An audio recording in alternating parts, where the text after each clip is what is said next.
So we'll be starting in another 5-10 minutes. Thanks for joining in. We have almost full crowd here in the room, and just be aware that we have people with disabilities, and we have people who are on the product side. We have people who are accessibility experts all here. It's a good time to network. So because we're doing it for the first time, we will all need your feedback, suggestions that we'll be asking probably tomorrow or day after or an email. But in the meantime, I would like you to spend few minutes asking people besides you, knowing what they are, how they do, what they do. We will definitely get started in another 5-10 minutes. So people are coming in. We have, I think, 70% who have signed up have been already here. So we are not anticipating much of a challenge to start at 2 o'clock. Yeah. Okay. I'll hand it over to our moderator for the day soon. Thank you. Good afternoon, everyone. Welcome to the first ever Accessibility Symposium, Bridging Gaps, Building Inclusion. We're thrilled to have you all here today. We've made every effort to ensure this event is as accessible as possible. For those who need it, we have a sign language interpreter available. If you require any assistance during the symposium, please raise your hand and one of our volunteers will come to help you. Water stations are located at the back of the conference room and the washrooms are just outside on the left side. We're excited to kickstart this important program. So without further ado, let us have a great symposium, and I'm going to be your moderator host today for today's event. So let me introduce myself. My name is Asha Sridhar, and I have autism spectrum disorder and Asperger's syndrome. So I would like to share my story and journey of my autism life. So I was born in a country called Malawi, which is located next to Mozambique, Tanzania, and South Central Africa. When I was in preschool, I was 4 years old, a teacher noticed that something was wrong with me because I was outside trying to catch butterflies and playing with the farm animals instead of learning in the classroom with other children. She mentioned this to my parents, that I think there's something wrong with your daughter because she's not in the class learning with other kids. She's into nature. You need to get her checked, and I don't know what is the problem or the issue. So because the country was not very developed, my parents took me to South Africa to meet with a lot of doctors and specialists. Unfortunately, they couldn't find out what was the problem. They said maybe lack of motor skills and it's probably dyslexia. After that, my parents took me back to Malawi and put me in an institute where they gave some speech therapy, games, and cognitive therapy with a therapist who came all the way from South Africa. After that, I got enrolled in a British private school in Malawi, where the students and the school staff were accepting, inclusive, friendly, encouraging, and supportive. They encouraged me to study well and participate in numerous extracurricular activities like sports, dancing, theater arts, young farmers club, art, etc. But as the academics started becoming more difficult for me, my family and I took a firm decision to move to the US, especially for me, because we didn't have the resources there for my autism help. So after moving to US at a young age, I got enrolled in an American school where the school staff gave loads of paperwork, assessments, tests, and diagnosed me as having autism spectrum disorder and Asperger's syndrome. The school went out of the way to help me by providing special education services and speech therapy services until 6th grade. And then after that, I was on my own with academics. But the school was challenging for me as I faced bullying, teasing, taunting, and exclusion where the kids wouldn't play with me and include me in activities. I didn't bother about that though. I managed to focus on my academics and do well in school. And then during my school years, I participated in a little bit of extracurricular activities, and I also learned driving and obtained a driver license to drive a car. I graduated from high school, and then I enrolled myself in a local 2-year college as I was not ready to go to a 4-year university due to it being a fast-paced environment. So I was on my own in the local community college with the help of tutors and professors.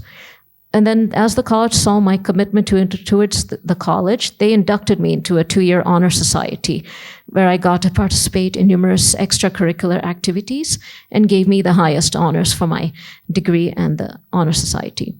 I graduated from that college with the highest honors and a degree. After that, I started applying for many jobs related to my major, but unfortunately, it was hard to get employment as employers said I lacked work experience and was new to the workforce. Not only that, it was a healthcare industry, so patients' lives were at risk. And it was also risky. If doctors make a mistake, hospitals will be in big trouble. Somehow, after struggling for employment, I got my foot into many doctors' offices, hospitals, and clinics, worked a few jobs, but unfortunately, those jobs were hard for me to sustain as they required extensive customer service interaction and multitasking. But however, one of my managers observed me on the job and said, I think you are good with IT, like with computers and devices, so I think you must pursue a career in the IT sector and leave the healthcare administration major.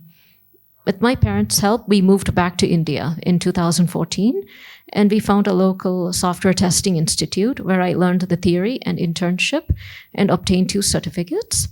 After that, with my aunt's tremendous and miraculous help, we reached out to an organization called Enable India as they were participating in the Autism at Work program. I enrolled myself in the second batch of the Autism at Work program, where I was the only girl with 10 boys. And we were like a family. We used to play pranks and joke, and we did the training there. After the training got completed, I got selected for SAP Labs India Private Limited, where I am still working today. And this will be my 9th year with the company. And I'm working there as a quality associate, where I focus mostly on testing activities.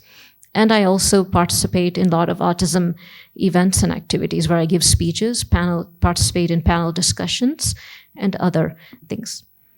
So without further ado, I will like to call Rakesh to the stage.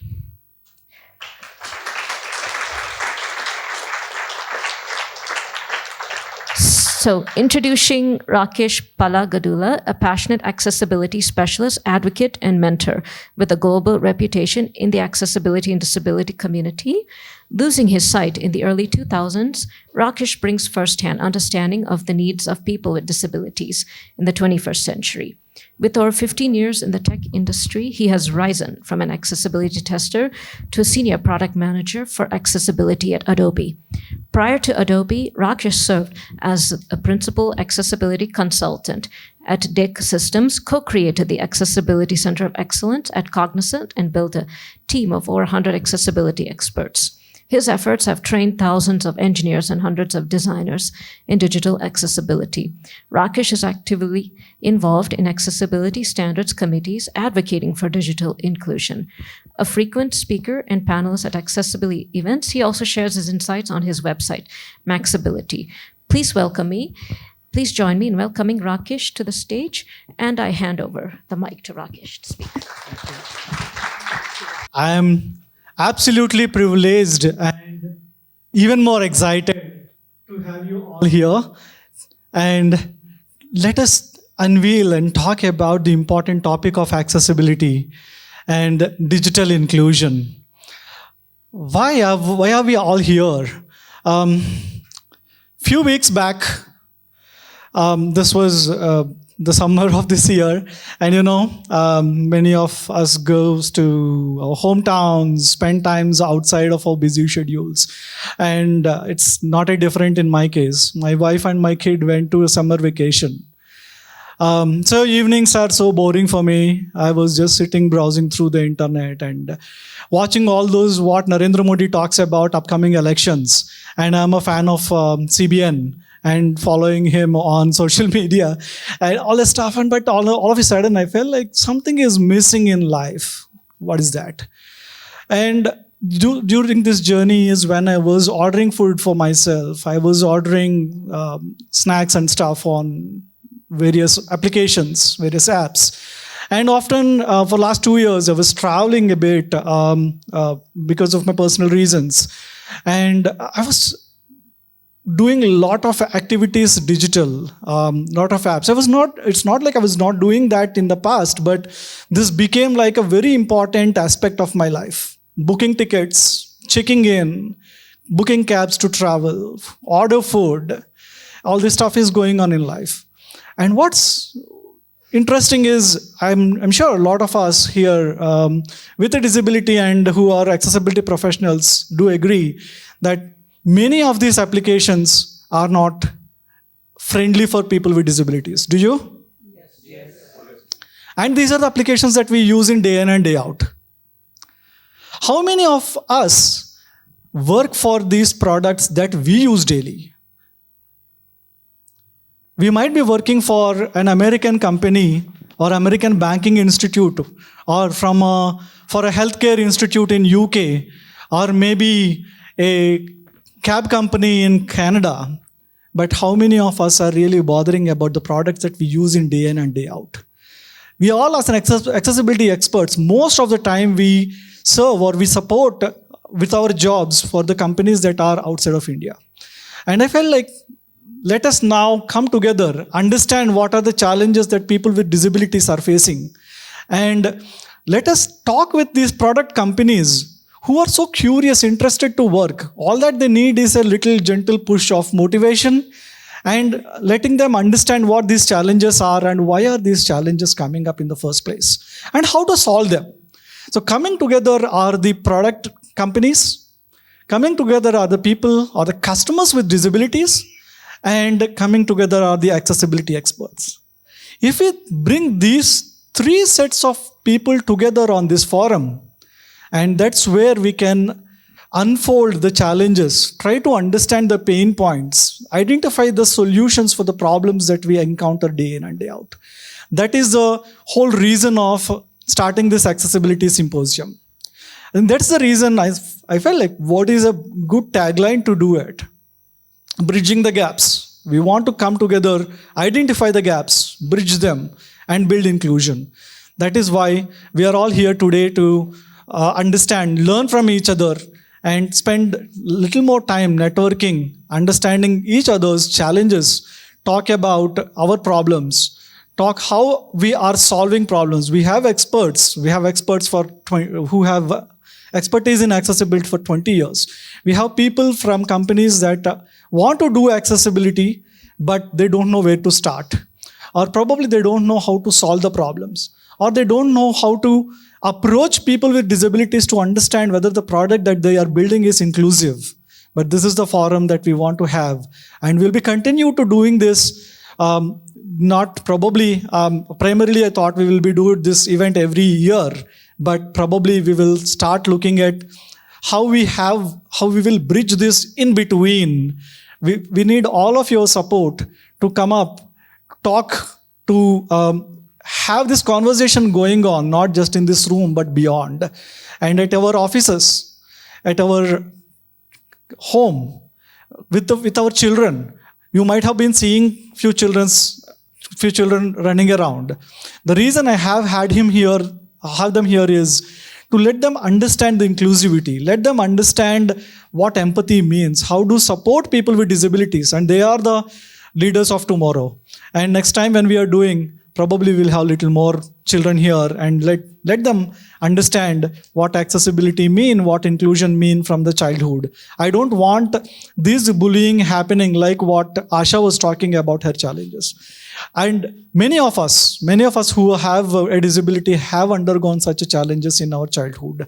And when we are inculcating that inclusivity, inculcating that empathy towards disability right from our children, then we will have a better inclusive society. And as the agenda goes, we will also be talking about the education system and how we are going to impact accessibility in the education system. We have people from the universities here. And we'll be continuing to talk about the business impact and other related activities. And we'll also look out for your feedback as we go forward in this journey, and we'll all come together. Let us do it a movement, not just a symposium for a day. With that, the only one takeaway I would probably ask you people to do once you go back is educate 3 more people. Don't look like a Stalin movie, but I'm serious on that. We have a lot of people. I know Srini is here, Raghu, we have Suman, and a lot of others. I can't name each one of them, but these guys are the ones who are taking this torch of educating people around the companies. And now we have around 70, 80 people here. Let us all do together and go ahead once you go back, talk about this important topic about inclusion and accessibility to at least 3 people and get this ball rolling as a movement as we embark the journey. Thank you for joining us today for the first inclusive accessibility symposium, Bridging Gaps, Building Inclusion. Thank you. With that, I'm handing over to Asha.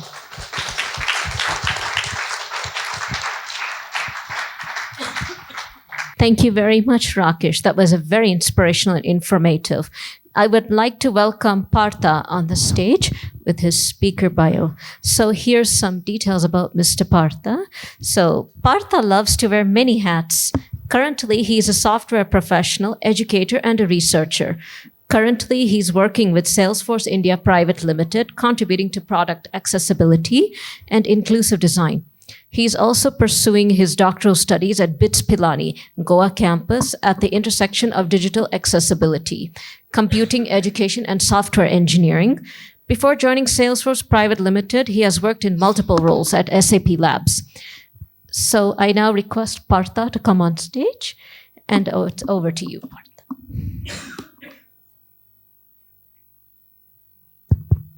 Thank you, Asha. Thanks, Rakesh, for touch basing on the important topics right at the start. So let's get started. So I'll talk about digital accessibility education using serious games, game-based learning, and so on. So firstly, let's get started, right? So firstly, I'll talk about me. So as Asha introduced, so I love to wear multiple hats. So currently, I wear 3 predominant roles or 3 hats. So the first one being a software professional. I'm an accessibility SME at Salesforce Private Limited here in Bangalore.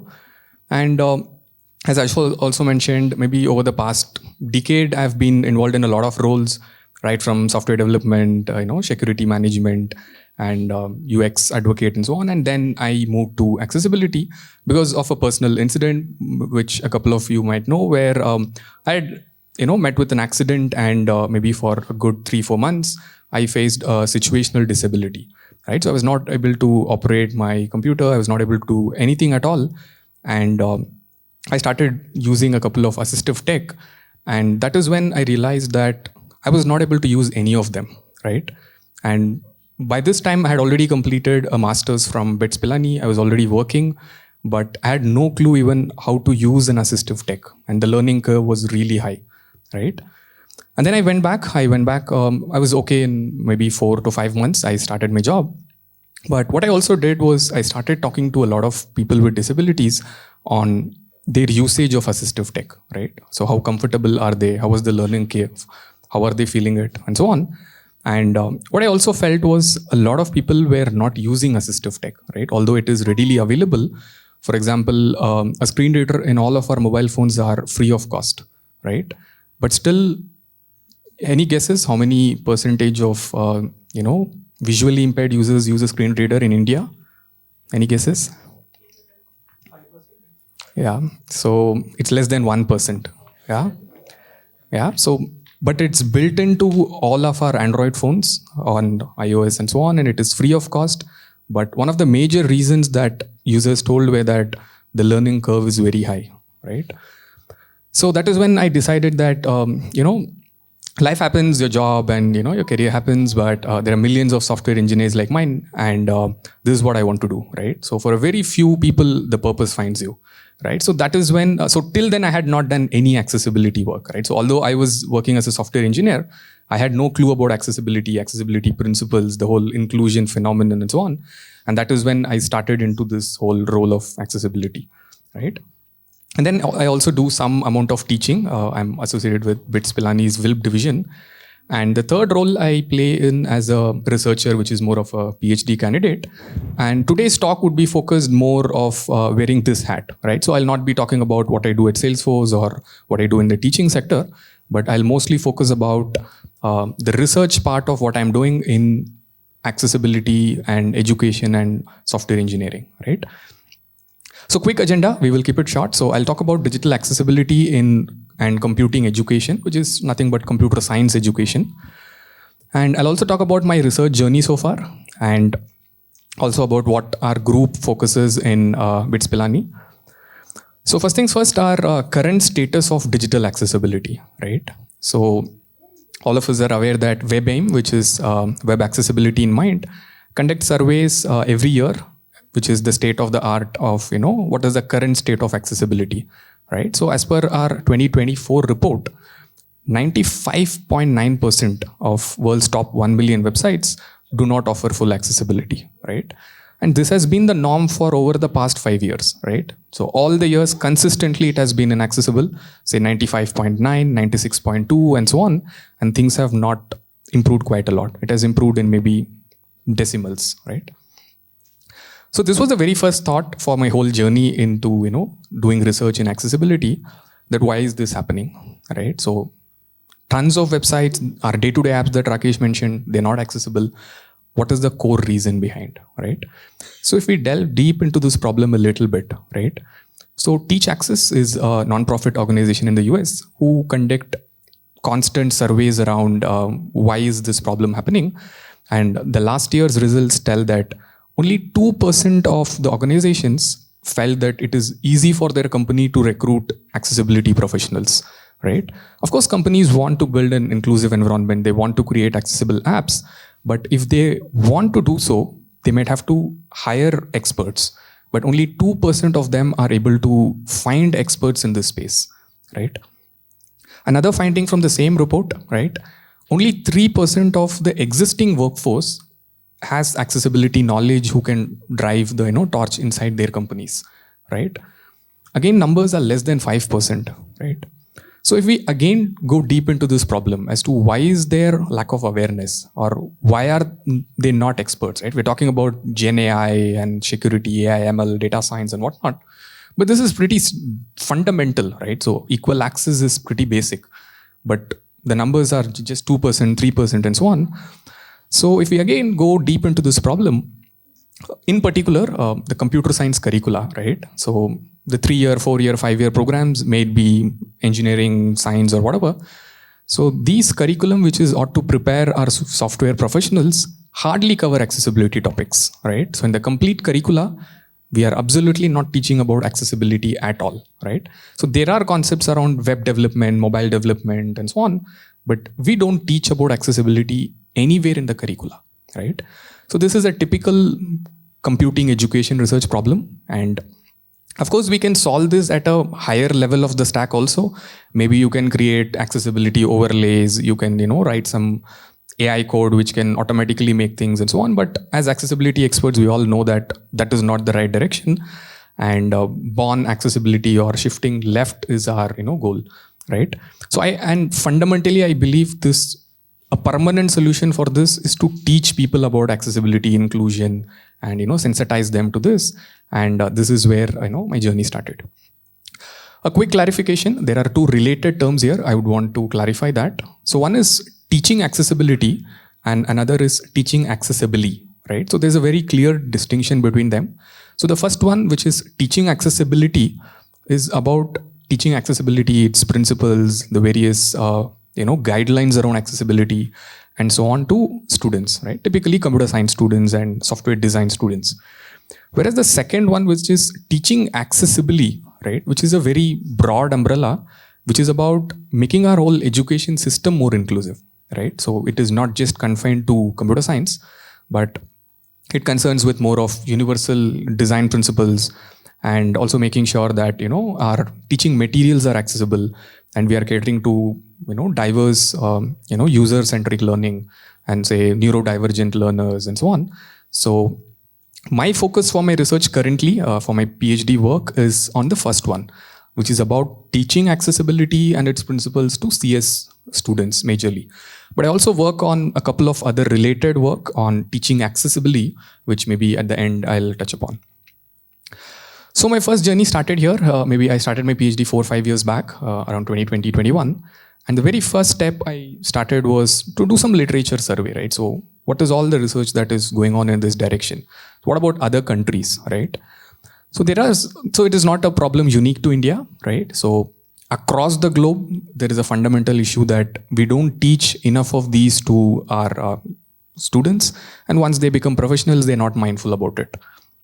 But there are existing literatures, but all of them from the West. There wasn't a single study from India on accessibility in the education sector, right? So that's when I started this. And there was this question as to, is accessibility even there in the curricula or not, right? So just for the context for a lot of audience, there are bodies like IEEE, ACM, and so on, who create a model curricula for the whole world, right? So for a typical computer science program, ACM and IEEE will come together and create a model curricula for every 10 years. And then every country starts adopting it, maybe modifies it, and then it trickles down to every state, every university, and so on. And in all of these model curriculas, there is evidently accessibility being there as a core part, right? So there is knowledge areas, there are specifications about what to teach in accessibility. But then what is the missing gap, right? So why are we not doing it?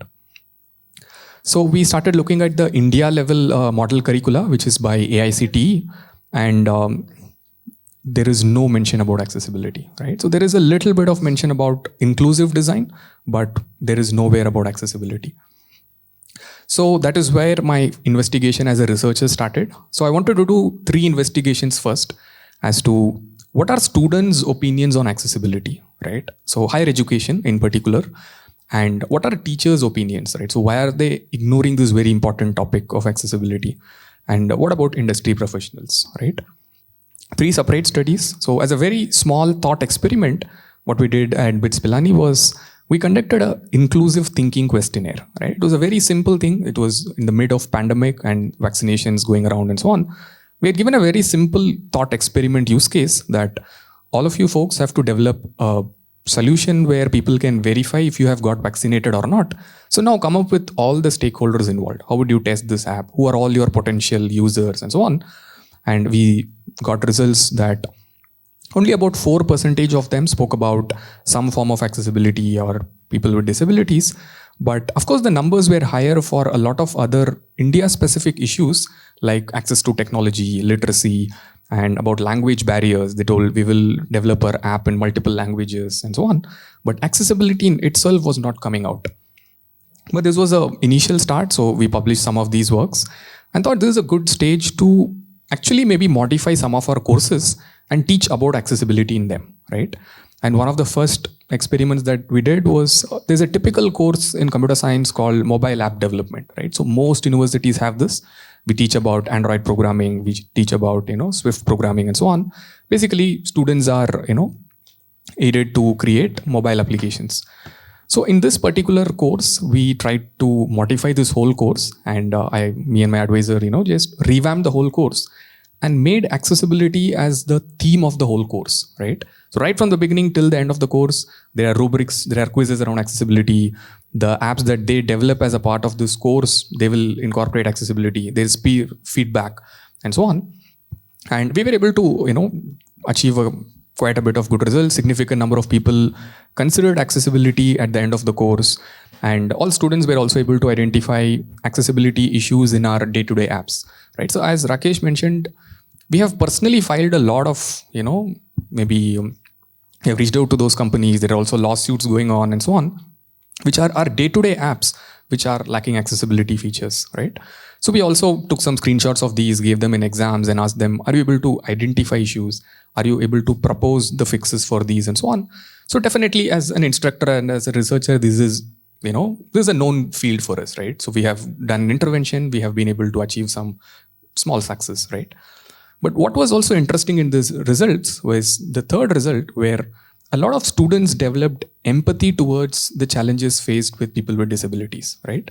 So when we designed this course, this was not even a learning outcome. We had not expected this, right? At the end of the course, when we did some qualitative studies and so on, students felt more, empowered that this is something that I'll have to take care when I'm developing any software, right? From my own portfolio websites and any app.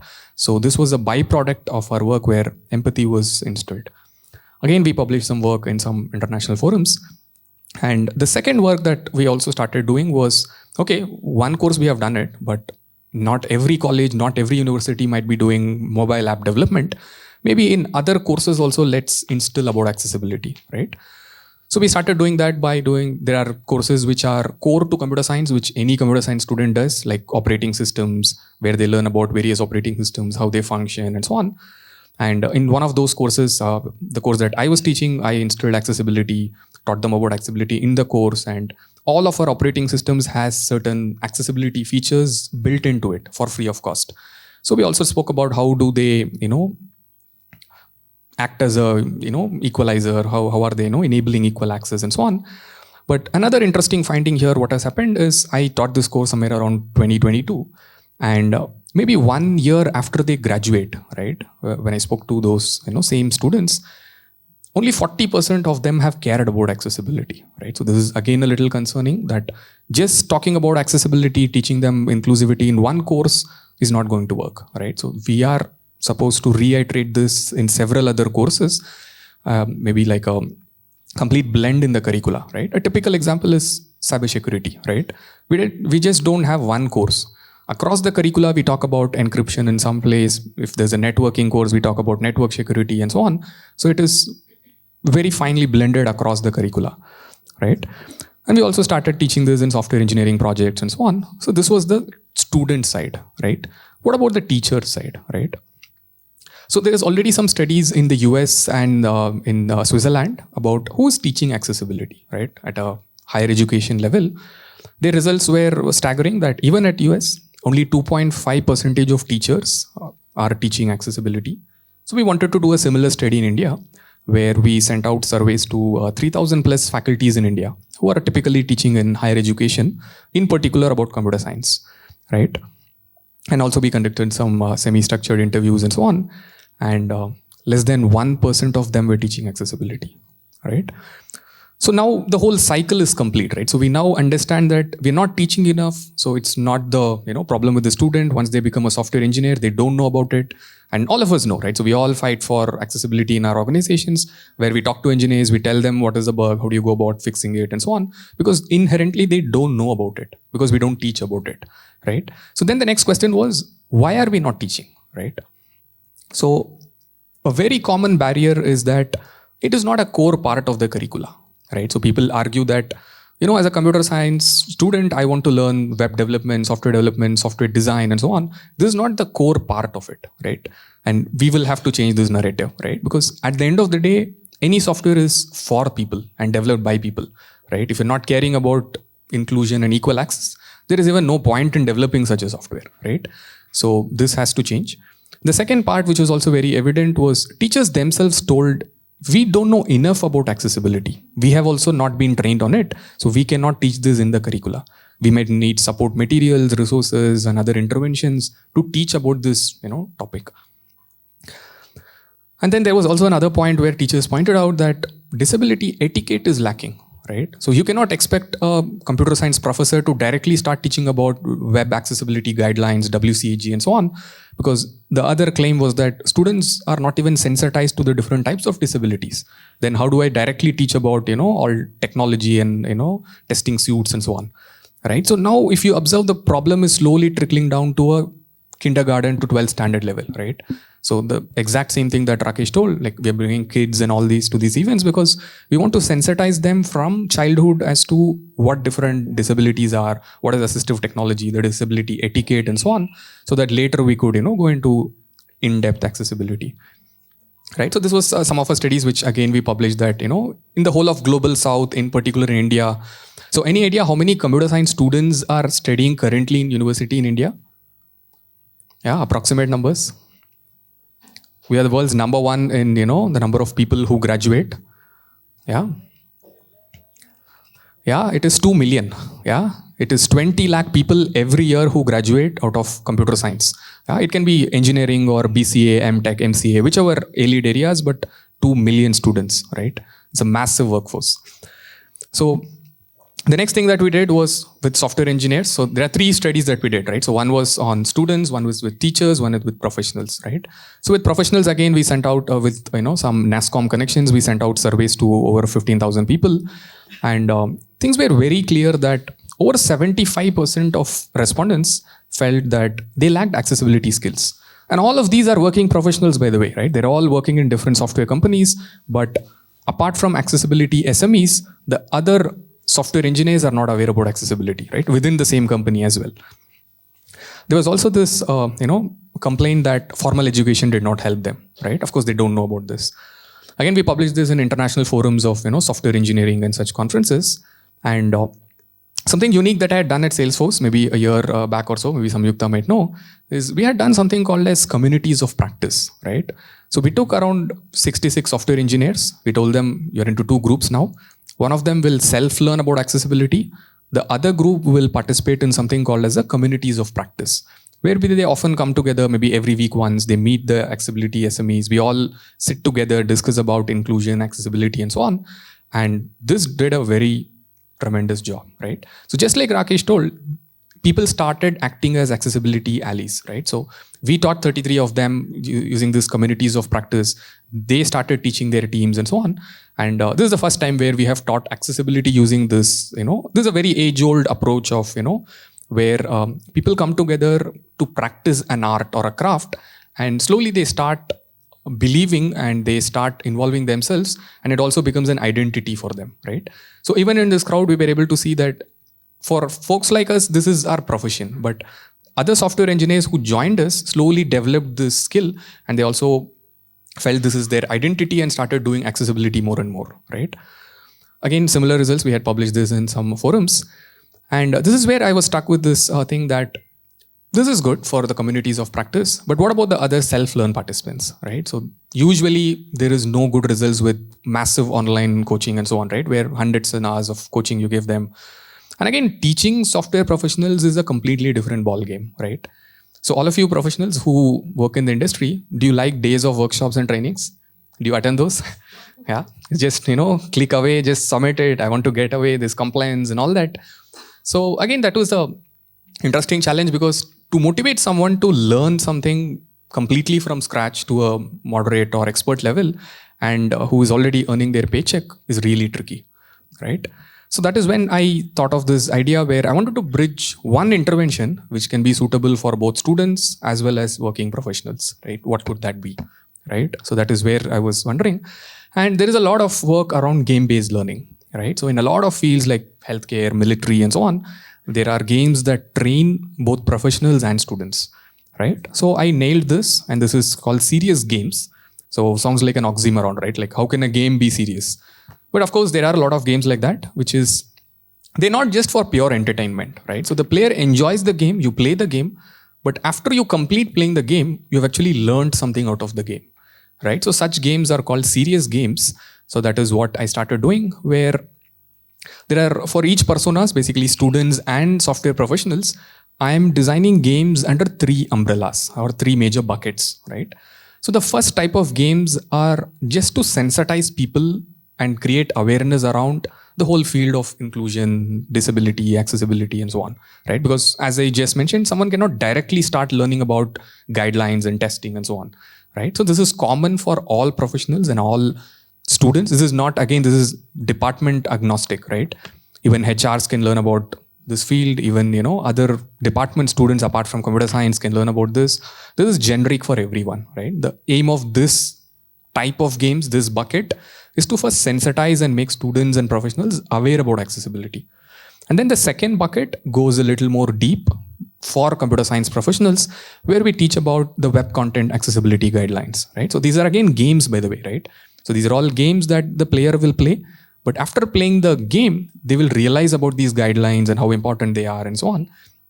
And then the final bucket, which is where we teach about a little higher level of cognition, where now what are the different accessibility issues and challenges people with disabilities face, how to fix them, and so on. So if someone who goes through all the series of games, right?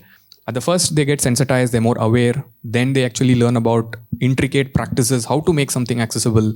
And then they also now know how to identify accessibility issues around and how to fix them, right? So for each of these buckets, I have started already creating some games. I've been, putting these into practice in terms of experiments, where in the first bucket, I've created something called Burst the Myth, right? So there'll be a lot of bubbles coming, and there are facts and myths about, people with disabilities and accessibility, right? So there are very common myths that I have seen, right? So well-educated people who are working in the industry, there are very common myths that how does a visually impaired person use a mobile, right? I don't think people watch movies, right? So such very common myths are floating around, right? So this game will eliminate all those myths and facts about these. The second game that I'm developing is 2D games, right? So it's a little lengthy game, but it is intended for software professionals and computer science people, where the game itself would teach about these guidelines, right? So what is, the WCAG guidelines and what are the different principles of accessibility and so on. And by the time they complete this game, they are now already aware of accessibility. They've got sensitized, they know the guidelines. So the last bucket is more like a bug bash game where we give them some small code snippets.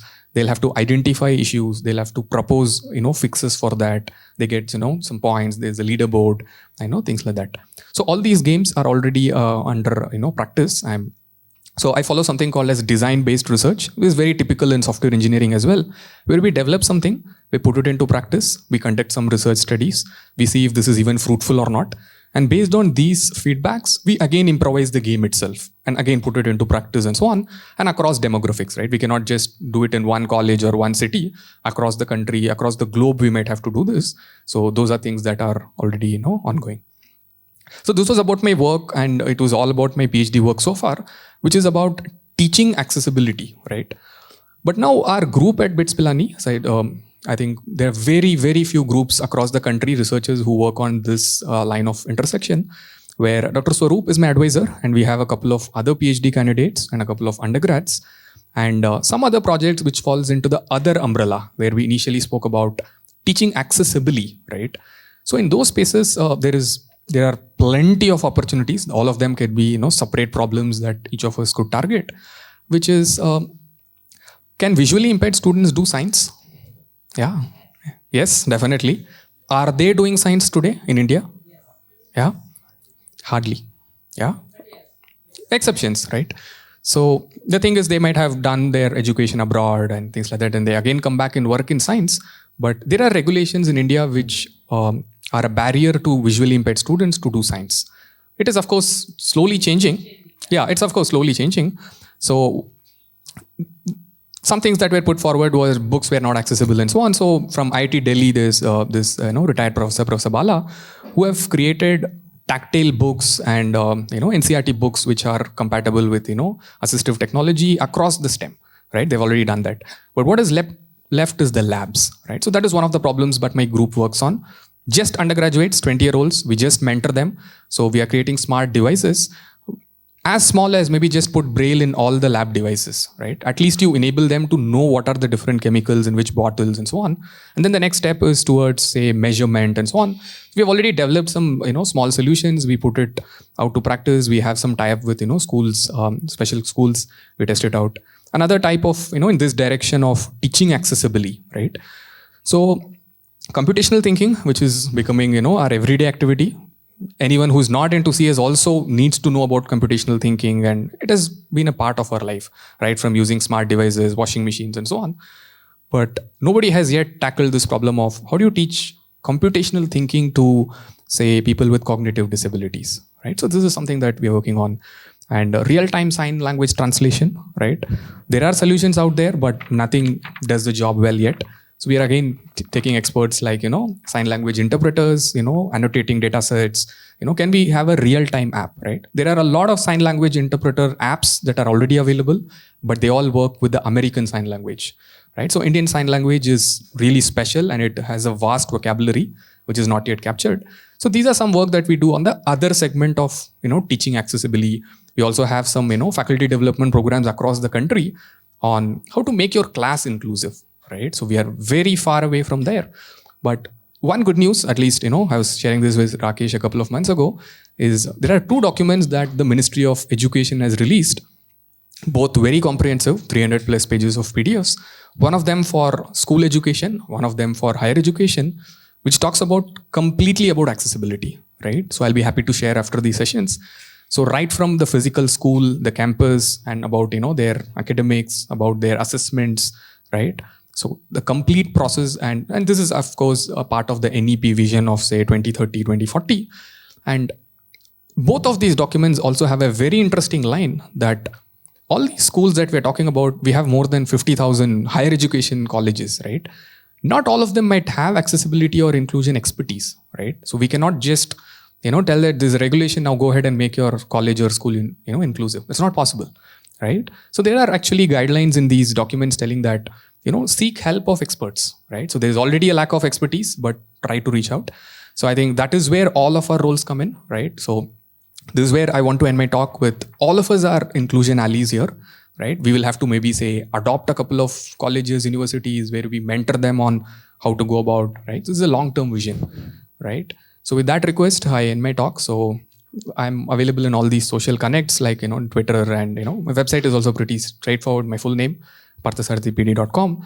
So yeah, any questions? We can take it now or maybe during our, break. Thank you. Yeah, go ahead.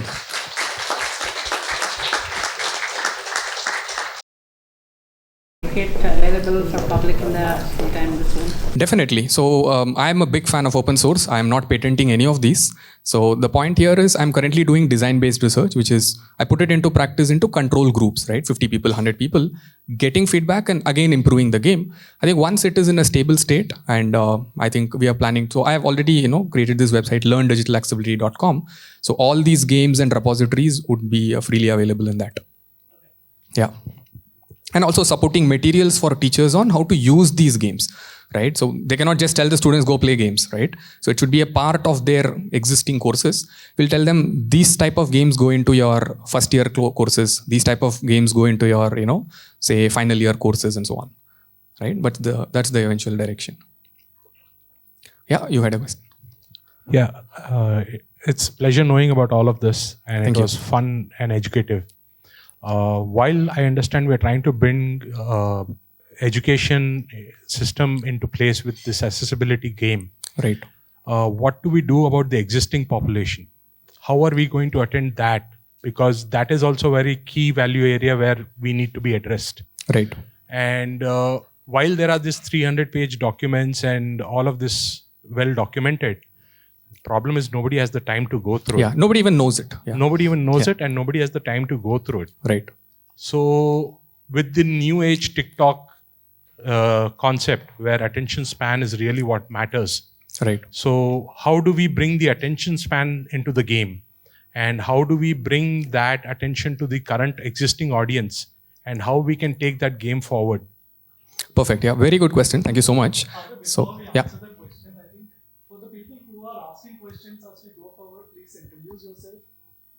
So the people who know about this. Yeah, my name is Ankur. I used to be a mobile application architect, but now I'm 90% visually disabled, had kidney issues. Now through the transplant, I am able, and this is my first meeting after that. So I'm glad to be here. Thank you.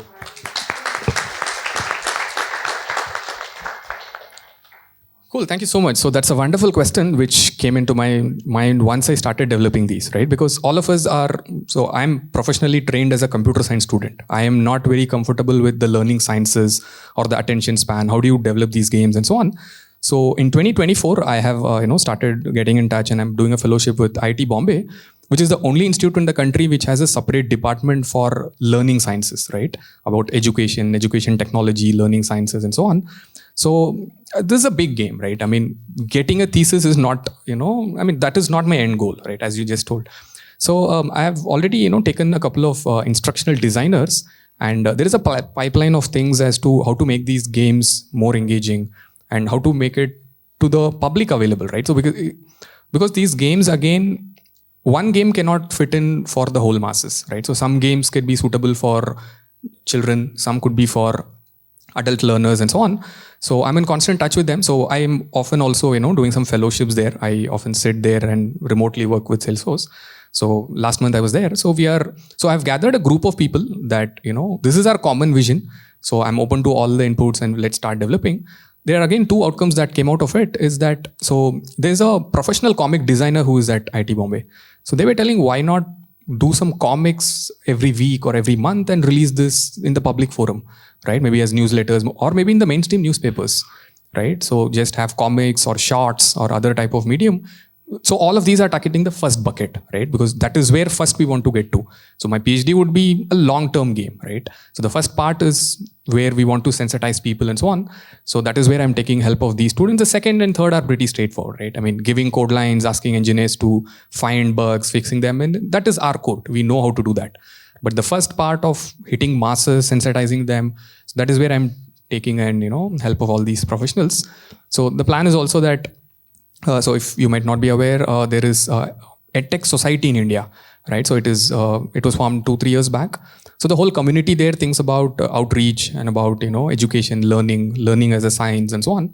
So I'm a member of that. So we are planning that every year we will conduct these type of symposiums and other faculty development programs, which can aid them to create content for their own geography and spread it across and so on. Because all these games cannot be played across the country, right? So these are all based on storylines, right? What might be appealing for someone in a rural place might not be appealing for someone, maybe sitting in a high-tech city, right? So that's the eventual plan that, facilitate these type of things and make, a lot of allies who can propagate this info. Yeah, I completely agree with you on all of those points. Yeah. And yeah. So I'll just pass on the mic. I'll connect with you later. Sure, we'll have a break, right?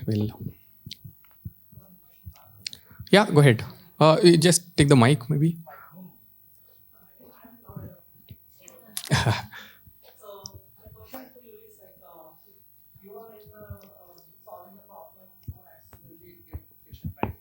Right. So, but now we are in the age of artificial intelligence, Right. right? So now even a lot of organizations started doing teaching accessibility through artificial intelligence. Right. Interestingly, Microsoft has come up with some AI-based, robot to teach even mathematics, right? Right. So how are we, keeping the vision, so now the balancing the artificial intelligence versus gamification. Got it. Perfect. Thank you so much. Yeah. So first things first, I see AI as an enabler, right? So first things first, it is coming in the solution space, right? So how should we do it? But there is also a first problem as to why should we do it? I don't think AI can do that by, sensitizing people. Why should I do, accessibility and so on, right? So the games and these part will play a vital role in the why part, right? Everyone in the room here knows, but we'll have to take this room bigger and bigger. Maybe everyone knows why should we do. That is where gamification helps a lot. How can we do it? I mean, that is where AI plays, right? So there are plenty of ways where AI can come into the game, but that is all in the how part, right? So yeah, that's how I see this. Yeah, okay. Hi, my name is Deepa. I'm faculty in charge of disability inclusion at Azim Premji University. Hi. In fact, Rakesh told me about your session, and that's one of the reasons I came. I'm really glad because my initial thought was that it will be on research on accessibility or for students and all that. Like I had a very vague assumption, and I'm really glad because the entire package that you are talking about, Right. I would really welcome you to kind of mentor us and handhold us Right. in both accessibility as the teaching, because this is the right time for us because we are just starting UG computer science from the coming August session. Okay. And also in many ways we are kind of trying to foray into teaching accessibly also. And in fact, we had invited Vivida Trust and some of the organizations to talk to us about making our labs accessible. So some of Perfect. these conversations had already started, and Right. we would be kind of really honored if you could handhold us and mentor us into taking this further and make our university as part of your research, in fact. Perfect. Thank you. Next Saturday I'm there. Yeah. Yeah. I think Rakesh's dream has already started. Yeah. Next Saturday. Okay, thank you, Partha. And now I call up Suman Damera to come on the stage to hand over a memento to Partha.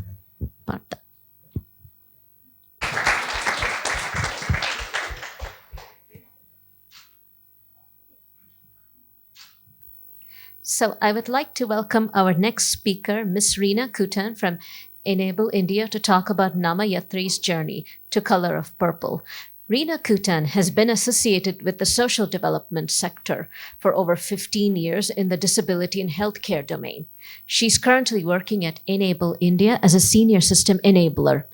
A pioneer on behavior innovation such as employability for persons with disabilities, she comes with extensive experience of working with people across disabilities such as deaf, autism, locomotor disability, and multiple disabilities such as deaf blindness, and has impacted the lives of 1,000 plus individuals with disabilities. Her contribution to the healthcare and disability sector are vast. She has conducted capacity building programs for 250 plus stakeholders, 5,000 plus health workers for HIV and tuberculosis. Reena's commitment to community engagement extends beyond her professional responsibilities. She has dedicated her time to volunteer at various NGOs, including the Suryodaya Boys Center.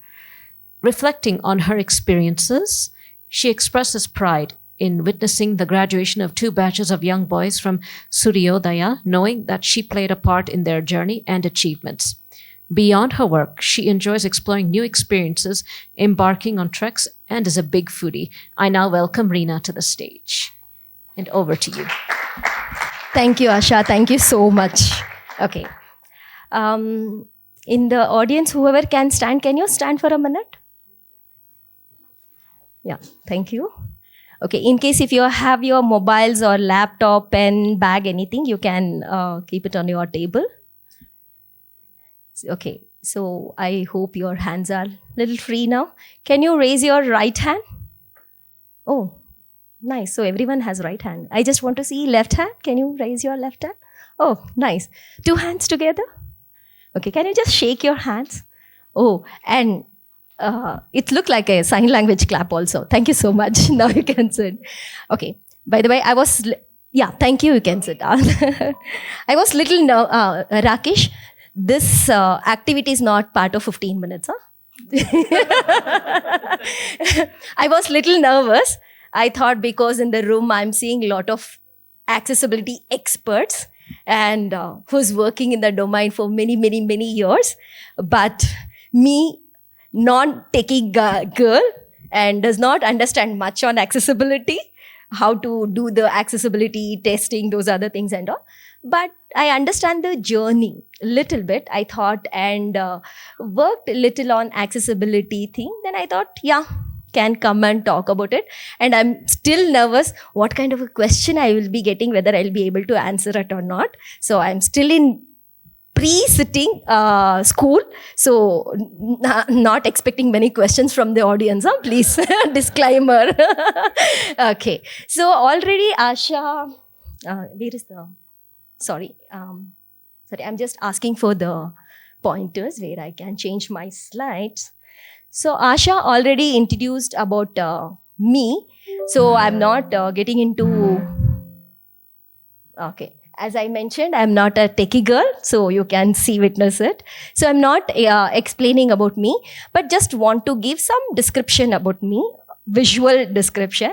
So I am 5.1 or 2 height and wearing white color kurta with white color pant and multicolor dupatta. And I smile little. So this is about me from the inclusion point of side. Oh yeah, from the inclusion point of sight. And also I will be playing some video. So if any videos, when it comes for our, for my blind friends, I will give some visual and audio description whenever it is required. Only limited I will be giving. And also for our deaf friends, I'll be talking little slower so the interpreter can sign little easily. And also for the videos, there is a subtitle. So other than this, is there required any other accessibility needs? Language, anything is required? I feel okay, right? Yeah, thank you. So just want to talk a little bit about Enable India. So Shop innovators Shanti Raghavan and Deepe Sutaria started in 1999. And right now we are in our 25th years of journey, and currently we are working with sorry, I just wanted to give this description also. Our cameraman is telling move left, left, left, and I'm keep moving on my right. So little annoying speaker. So 25 years of working experience in that 19 disabilities, different disabilities we are working, and we have just 3,25,000 thousands of different PWD lives. And also we have opened up 300 plus jobs in private and public sector. And at Enable India, we have 45% of PWDs working. People with disabilities are working, and 45% are women, and 33% are in second line leadership. PWDs are working.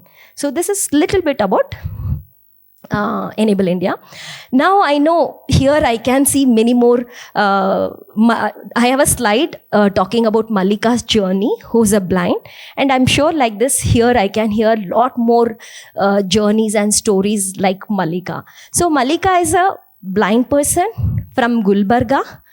She is from farming background and comes from a very big family, lots of siblings, joint family she stays, and working as an accessibility tester in a large organization in Bangalore. So just a question to all of you, and even you can tell your answer also. So what can be the average amount Mallika spends on travel? Any guess? Or it can be you guys also. What is an average money you're spending for your auto or for your cab? Sorry? 10 to 12,000, okay. 5,000? 5,000, oh wow. Lots of money we are spending, huh? Okay, so when we met Mallika and we did a small survey about Mallika, and we were little surprised and shocked to know that Mallika spent 80,000 on an auto for 8 months. So it was, 80,000.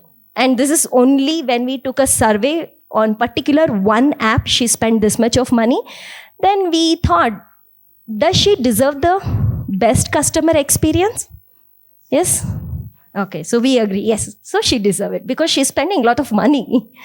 The same way. So I have a Narasimha here. So one of my favorite student, when he came to Enable India. So I was his trainer.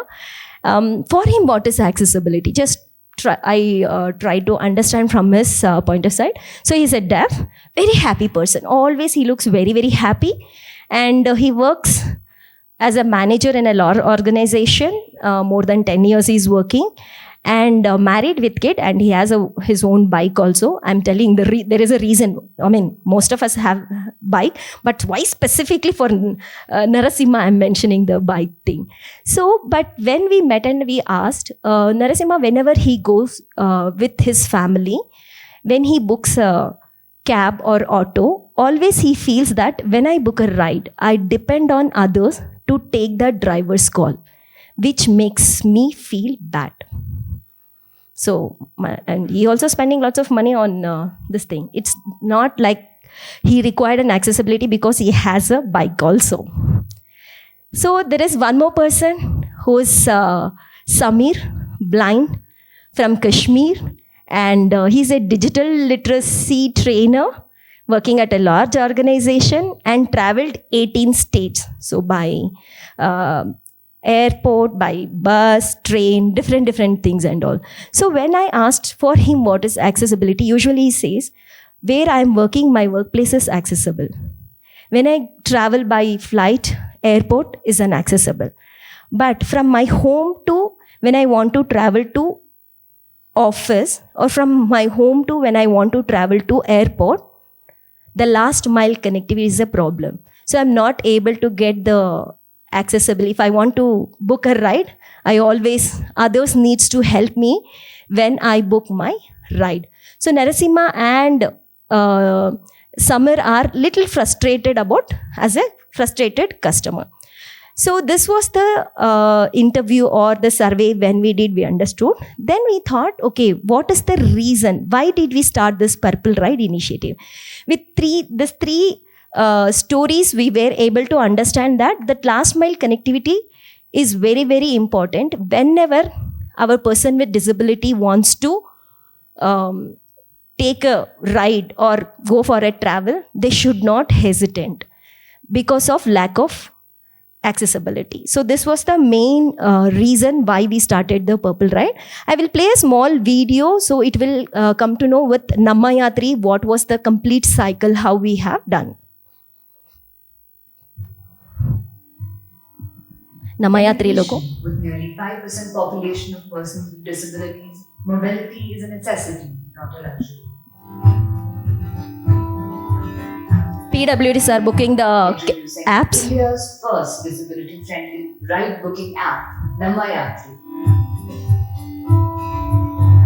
Namayatri has joined hands with Enable India. Auto is coming to Mobile rides, making auto rides inclusive. pick the and PWDs. friendly.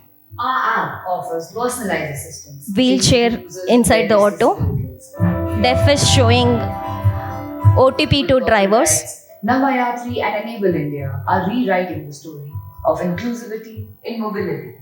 Join us on this journey towards a more accessible world. Thank you. Sir thank you ಹೇಳ್ತಾ ಇದ್ದಾರೆ right ತುಂಬ ಚೆನ್ನಾಗಿತ್ತಂತೆ thank you okay sir ಆದರೂ ಪರವಾಗಿಲ್ಲ ಅವರು ಸ್ವಂತ ಗಮನ ಕೆಲಸ ಅನ್ನೋದು ತುಂಬ ಖುಷಿ ಆಯ್ತು ನನಗಂತೂ Drivers talking.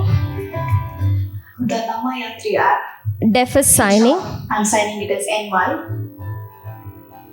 Now they have partnered with Enable India to make it more accessible for persons with disability. Namayatri have been developed their app VI girl talking. for the persons with vision impairment.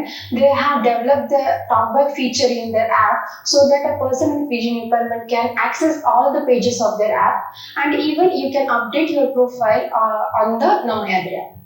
So the partnership that we have with Namayatri Enable India founder. is going to be led by the community and by the drivers.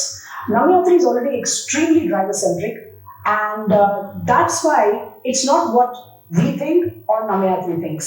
The community in phases are going to tell us this is what we want, and this is going to change the way all of us look at mobility solutions. Every other company needs to understand that listen to the customer, be centric to the customer with disability and the drivers. So I think it's going to change the landscape dramatically. ನಿಮ್ಮ ಒಂದು ಸಣ್ಣ ಸಹಾಯ ಬೇರೊಬ್ಬರಿಗೆ ದೊಡ್ಡ ಕಷ್ಟ ಪರಿಹಾರವಾಗಬಹುದು. ಮನಸ್ಸು ಬಿಚ್ಚಿ ಕೇಳಿ, ಒಂದು ಹೆಜ್ಜೆ ಮುಂದೆ ಇಡಿ. So this is the initiative what we did with Namayatri. Just wanted to tell you quickly how did we do the user experience. So initially we in the Namayatri app we added the user profile. So any PWD can come and update their user profile to know that person with vision impairment or physical disability or deaf.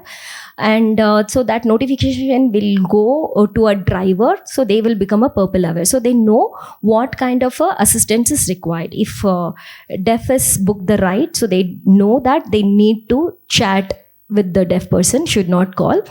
And person with vision impairment, whenever they book, so they know they need to give a call to assist the person. And locomotor disability, usually they will go till the exact location and help them to get into the vehicle. So this is from the driver side which we did. And the third part, the new features, like for an example for the deaf, we disabled the calling facility, because usually that is Narasimha's story, right? He gets frustrated whenever he gets the call because he needs someone to help. So then we enable the chat, so drivers can only chat with a deaf. And also we did we enabled talkback features in all the pages, so it's fully accessible for like our Samir, who can now independently book his app on his own. And the third thing, for the physical disability, whenever they come, they know how to give a small assistant to help them to get into auto. So these are the three different things which we worked on that. And what was the impact? So Enable India, Namayatri, this initiative happened. So the impact was we were able to see that 80,000 of PWDs spent 1.48 crores of money, which 1.67 lakhs drivers got benefited. So this happened in a 1-year journey. So this the dashboard shows November 2022 to till yesterday's data. So this is only for 3 disabilities which we have added, and the accessible only on Namayatri. So, and also with this, okay, the impact is came, and also we just started seeing what was the other engagement we wanted to do. So we started involving the community. So the community, PWD community, where we were able to, they started coming together, had regular meetups, and we started giving the updates what is happening with Namayatri, and also if they have any feedback on Namayatri or the app accessibility feature, so they will help us to do the enhancement of the app. So this was one thing, and also the same way we did a tech community engagement also. So where there is a GitHub, we asked the tech PWDs, whoever is using, come and help us to use the code, give the feedback, how we can help more and more to prioritize the work. So this is two things. So just wanted to know, how was the journey? So quickly I told. So the journey was like the accessible, we made it as a 8 different steps. So one is listen. So here I have mentioned for our sighted people can see there is a lime juice. I mean for our blind friends. So lime juice means I have mentioned like LIME. For each this thing it's a different which I will be talking right now. So listen PWD customer voice. So like how we met Mallika. So we were able to get lot of survey. So we were able to understand the need or the challenges what is happening with the team. Second was immerse. So with product team, so we invited Namayatri product team to developers to come and meet the PWDs and understand what kind of a different assistive technology they are using, how they're working, what is their need, how we should be together, and co-create the product features together. So they were literally sitting 4 to 5 weeks in our office. One side they were developing, the other side the PWDs were testing and giving the feedback on the particular thing. And with that simultaneously we were doing because the large pieces our drivers, the delivery partners, so where we need to make them the aware. So we started making some videos where drivers self videos, so where they will be able to know, watch the video, how any person with disability comes, how I need to give an assistant. So that was helping them to do that. And the launch happened, the project launch happened. And as I was mentioning, the community meeting, the community engagement we were having together, so we can get whenever any issues or any enhancement is required, we were able to do it. Then it became, I mean, it is an open source. The Namayatri experiment, it is an open source where people can take it and they can use it. And with all this, there is again, okay, Enable India or XYZ organization cannot be every time doing this work, right? So how to sustain? So we spoke with Namayatri and we told they need to install one person in their organization who can, for an example, Partha was talking about how many accessibility experts are available. So we told them to hire the accessibility expert in-house who can take care of the end-to-end Purple Ride initiative. So in case if any company startups are here, can you raise your hands? So, okay, or whenever you are going or meeting any companies, so these are the best practices, the 8 steps which we followed, so you can share with them. And also, one side, yes, we took PWD's voices, we worked with developers, we worked with the company. But we were little curious to understand how was the journey for our drivers, Purple Ride experience, how it has been kind of thing. So when we spoke, I think almost 200 drivers we were able to interview and we spoke. Then they were saying already our auto drivers are very includable fellows. If they don't know language also, somehow they will communicate with us. If extra luggage, somehow they will fit in. If they don't know address also, somehow they will take us all the shortcut. And so, but they were saying they became even more includable person. And also they were saying that they were going beyond their boundaries. For an example, one driver was saying, Madam, usually I never go to MG Road and Richmond Circle. But when I get Purple Ride, I have been there and I have picked the RPWDs there. So they have that pride. So they told after every Purple Ride, I feel so happy and proud about my job kind of thing. And also many drivers mentioned that many people are misusing Purple Ride. So whoever is not PWDs also, they are booking Purple Ride. So we thought, okay, we will see how we can solve this problem also. This was going on. And with the three different disabilities, there is another option called other disability. We were little curious to know what kind of a data is coming. So I literally did 2,500 or 3,000 of data sense making. I was able to see that temporary disability, the people whoever got fractured leg, hand, so they started using Purple Ride. The back pain, the sick people started using Purple Ride. And senior citizens. So now it's more friendly for senior citizen. And pregnant women, we never thought. And newborn baby, when I saw that, oh my God, this is beyond our imagination kind of thing. And also lots of invisible disabilities, because right now we have only 3 tags. Deaf, blind, and locomotor disability. But in invisible disability, we were able to see many autism passengers are traveling, hemophilic patients are doing, and many sick people are also traveling. So this was the very interesting thing. Then what we were able to understand, accessibility for one is accessible for all. So we covered whole the citizens of India thing. So, so this is the thing. And just want to ask, because here we have many the customers. So if you are interested, please join the PWD community. I have kept a scanner on the screen. You can take, or during the break. Now we can take smell also. Tea, coffee is going on, and one person is showing, oh, time over. So we need to run for a chai also. So you can take, or during break time, I will share the link. And also, I know here a lot of techies are there, accessibility experts are there.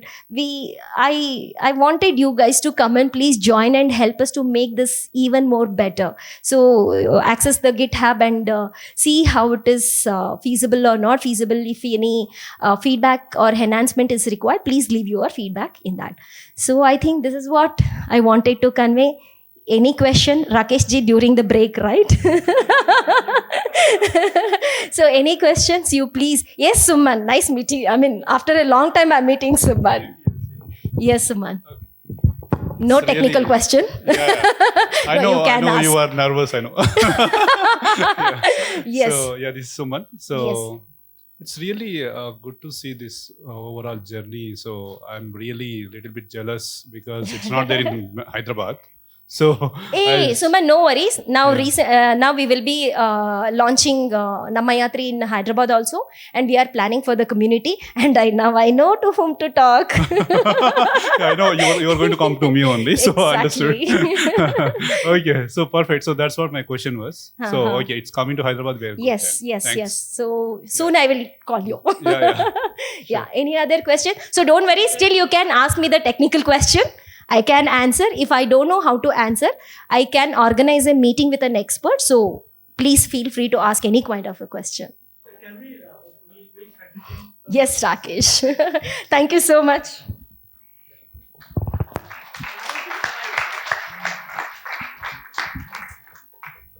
Reena, I now request Vivek to come on stage to give a token of appreciation to Reena.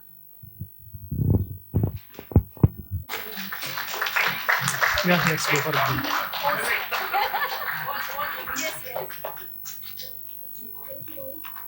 30-minute break to refresh, have some snacks and tea. Do not forget to be introduced to new people and opportunity to network and know about each other.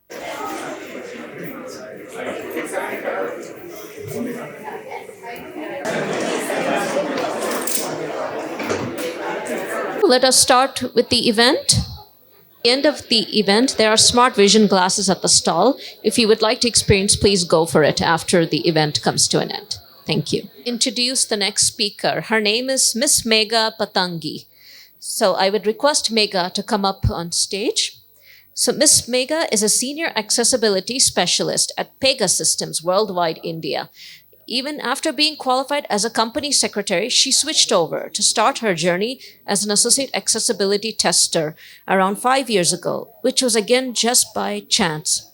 Since then, she has developed an immense passion towards making digital space accessible for all and holds an influential position in Pegasystems. She also helps a nonprofit organization to conduct digital accessibility training for those who are keen to learn and want to grow in this space. I now hand it over to Miss Megha to talk and speak. Pretty back. How was the snacks? Awesome. You know, this is the toughest before snacks and after snacks. Getting a speaker slot is the toughest thing to do to gain the attention and focus. So hope you all will help me, will not make my job that tough. So what was the best part of this snacks break besides just food? Connecting with people.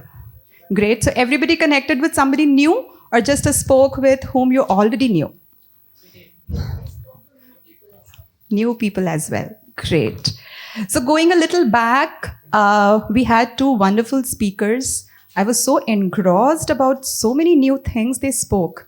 Couple of things, if you can highlight, you learned about one or two things. I'm not trying to check your knowledge or your attention. Basically, I'm trying to check my attention, whether I listen them carefully. So the points which you are talking or you are going to tell me now, did I also focus on that? So it's not about you, it's just checking my awareness.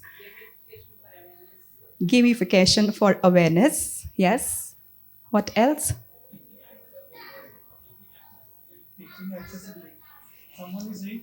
Teaching accessibility. Yes, this is something even I loved. Okay. Yeah.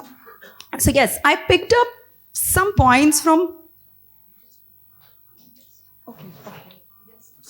Sure. Yeah, thank you. So I picked up few points from both of them. And I thought, let's start implementing from today itself. Why to delay? We are here to learn. So from Reena, I learned that how to introduce yourself for everybody, for each of our audience here, right? So then the same thing I would like to do. My name is Megha. I am 5 feet 6 inches tall, wearing a white shirt, black jeans, and white shoes, and pretty smart and beautiful for sure. Thank you. And from the next one. So yes, somebody, I think Arun was asking a question that time that at this era, limited or short attention time span we all have. And then Pardha said that, yes, it's so hard to make people learn just with lectures and presentations or webinars. So gamification is so important. So that is immediately I thought, wow, we worked upon this area and my job is now to make you learn through gamification. Everybody ready to play games with me now? A louder yes. Yes. Even louder, you had just yummy snacks. Yes, this one works. Okay, so first game. You all can see this. This is a Rubik's Cube. People who are not able to hope you all know at least what we do with this Rubik's Cube. So this is basically a cube which has colors, small blocks of colors, and you have to arrange them. So one side of the cube will have all yellows, one side all red. We have to check the colors and arrange them so that they all are in a same pattern. So I would request somebody from my audience, wonderful audience, if anybody would like to try. This is de-arranged. I have made a mess of it. I would like to try, request somebody, if you can volunteer, come here and try to solve it. If not whole, what I am doing is, I'll give you 90 seconds, 1.5 minutes. Let's see how much you can do. If you can do whole, very good. If not, maybe one side. If not, maybe only one column. Let's see. Anybody who would like to try?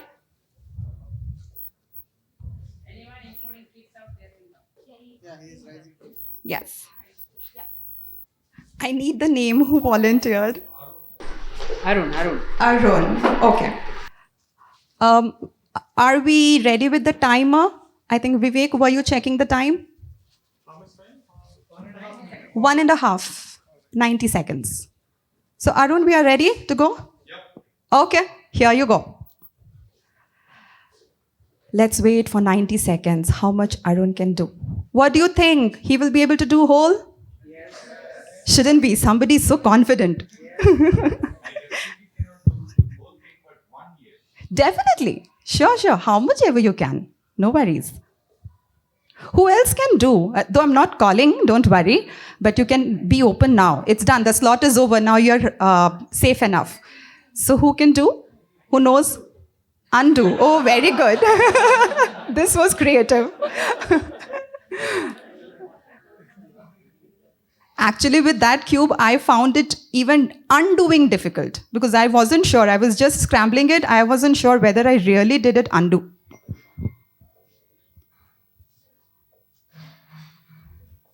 Everybody check the time. If Vivek might give him grace of 10 seconds. 40 seconds to go. Okay.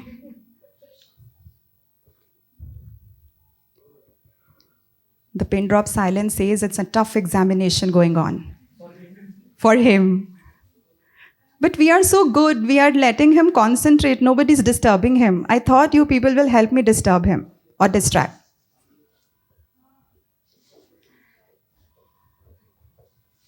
Last 15 seconds. Can we begin the countdown from last 10 seconds? All right, 8, 7, 6, 5, 5, 4, 3, 2, 1. So yes, Arun, can you tell me how much were you able to do? Loud enough. So I guess I did 1, 2, 3, 4, 5. So 5 sides. 50%. 50%. Wonderful. Can we have a big round of applause for him?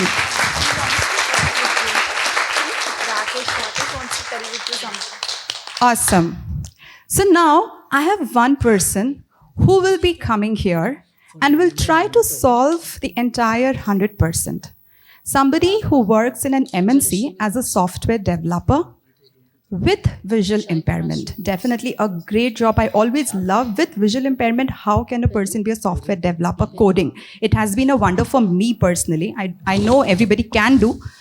Working as a software developer since last 4.5 years. And when I was talking to him, he told me about so many achievements and awards. I said, I'm so sorry. How will I even remember such a big list? So I thought, okay, he is an achiever of multiple awards. The one which really struck me hard was he is also a position holder in Limca Book of Records.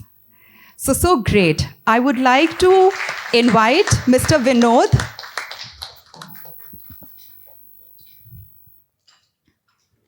Mr. Vinod, are you here? Yes. Yes. So may I have both the Rubik's Cubes given? Yeah. Yes. So now I will hand it over the mic to Mr. Vinod. He would like to talk a little. He already has a mic. Okay. So he would like to talk a little and then we will witness him solving the Rubik's Cube. And remember, with visual impairment. How? That's a mystery he is going to reveal. Over to you, Vinod. Yeah. Hi, everyone. I'm Vinod.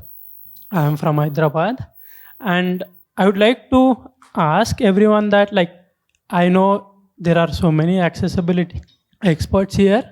Like, how we can make Rubik's Cube accessible for visually impaired? Any thought? Okay, what kind of patterns? Circle or some square. Provide some patterns over each block. Different shapes for different colors. Yeah, great. Like officially, like not officially, but there are braille Rubik's cubes available. Like how many people know braille in blind community? Not everyone, right? And also we have to like if the orientation changes, the braille also changes, right? Agree or not? Right? Yes. That's the reason, like what I like once I designed the Rubik's Cube, when I was applying for the Guinness Book of Records, at that time I have gone through the Wikipedia page. At that time, what Wikipedia reveals for the braille is whatever we use, right? That should be unique and different. If we make anything like whatever Srinivas and Rakesh said, right? Some squares or something like that, it should be unique and we can call it as a braille. That's what I came to know with the Wikipedia. I'll show my Rubik's Cube, what I have designed. Sorry if I am taking more time. Like if you see this Rubik's Cube, it is scrambled now. For the white, I have attached big buttons. I'm explaining it for the like visually impaired candidates, like they can understand, right? Once I am done, I can happy to show everyone, if anybody interested. I know that if we touch and then only we can understand how it is. That's the reason. For the white, I had touched big buttons with a hole. Okay.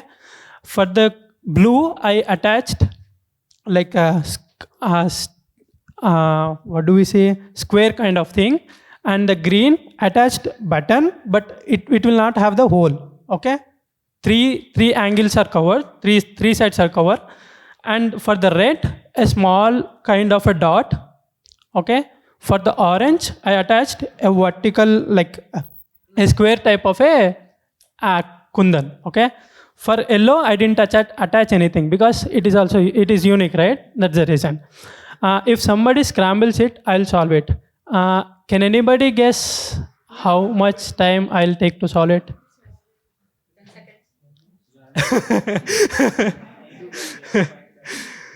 Okay, can somebody scramble it and I'll solve it? It is already scrambled, but I need someone to do it little bit.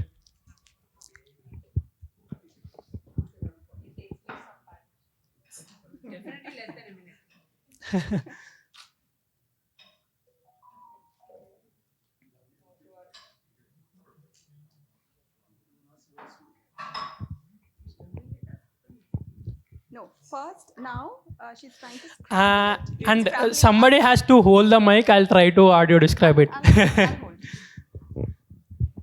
Something I can do it. Yeah. If anybody says start, I'll start it. Count of 3. 3, 2, 1, start. I'm starting it now, and I'm done with 2 pieces, 4 pieces, and I'm doing the second layer, and I'm almost done with the second layer. I'm inserting the corners of first layer. 2 pieces done, 3, 4th one done. I'm doing the last layer now. Last layer colors are came. I'm doing the all final step. Done.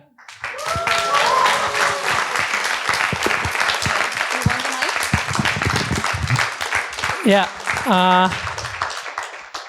I would like to mention that I am the first visually impaired to solve this one from India, and I am the fastest in blind community.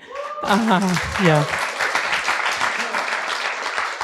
Thanks. And I would like I have a small request. I'm running a WhatsApp group with developers. If anybody is if any developer is there, would like to add into that group, I'll be happy to add them. And we are conducting monthly calls every month. Thank you. At the VI developers. Yes. Yeah. Thank you.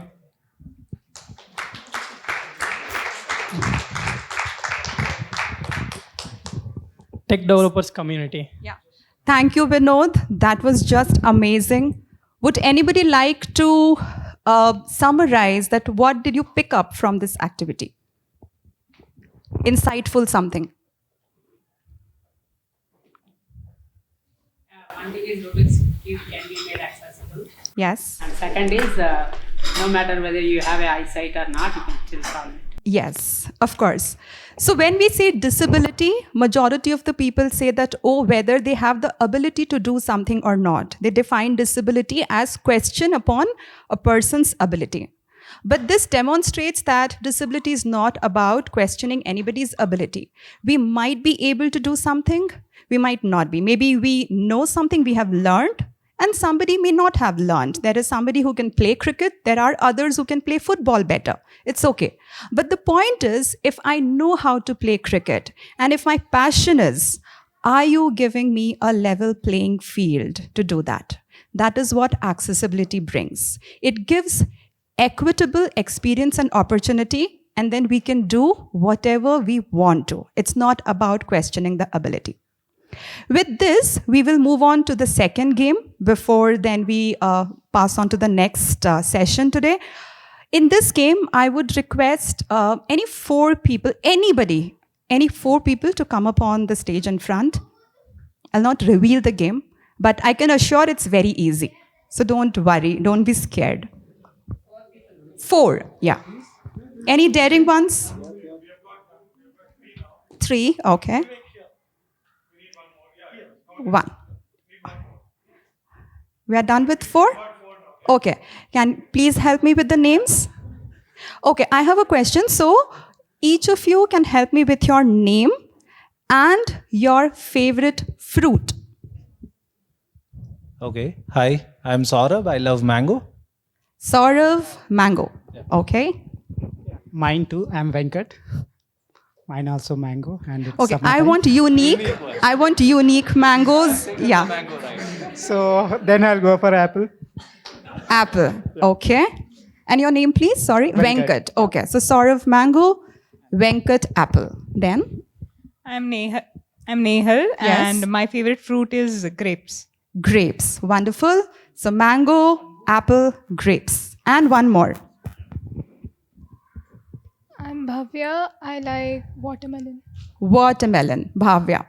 So the game is you can keep your both the hands on your waist and you do waist rotation, right? Let's do a little bit of warm up before the game. 1 clockwise waist rotation. Yes. Hoping you are done. 1 anti-clockwise because you need to use your waist, so I want it to be a little warmed up. All set? 4 of you? Okay. So now, when I say, so our favorite fruits are mango, apple, grapes, and watermelon. When I say apple, waist in front. Do it, everybody. And please, audience, I want you all to be attentive. Just check whether they are doing it right. Okay? Apple in front. Watermelon back. Okay? All set? Mango towards the left. And grapes towards the right. Let's do a trial round. Apple, where it goes? Front. Watermelon, back. Mango, left. And grapes, right. So we are good to begin? Wonderful. I'll go slow and then we'll speed up. Yes. Mango, grapes. And yes, if they are doing something wrong, what are you, my audience, is supposed to do? Boo, right? Because I will not be able to know. So they might take the advantage. I need your help. No elimination. Of course. I'm too big-hearted, so no elimination. Yeah. Everybody has to do right. Yeah. Okay. Apple. Watermelon, mango, grapes. Apple, watermelon, mango, grapes. Apple, watermelon, mango, grapes. Apple, watermelon, grapes, mango.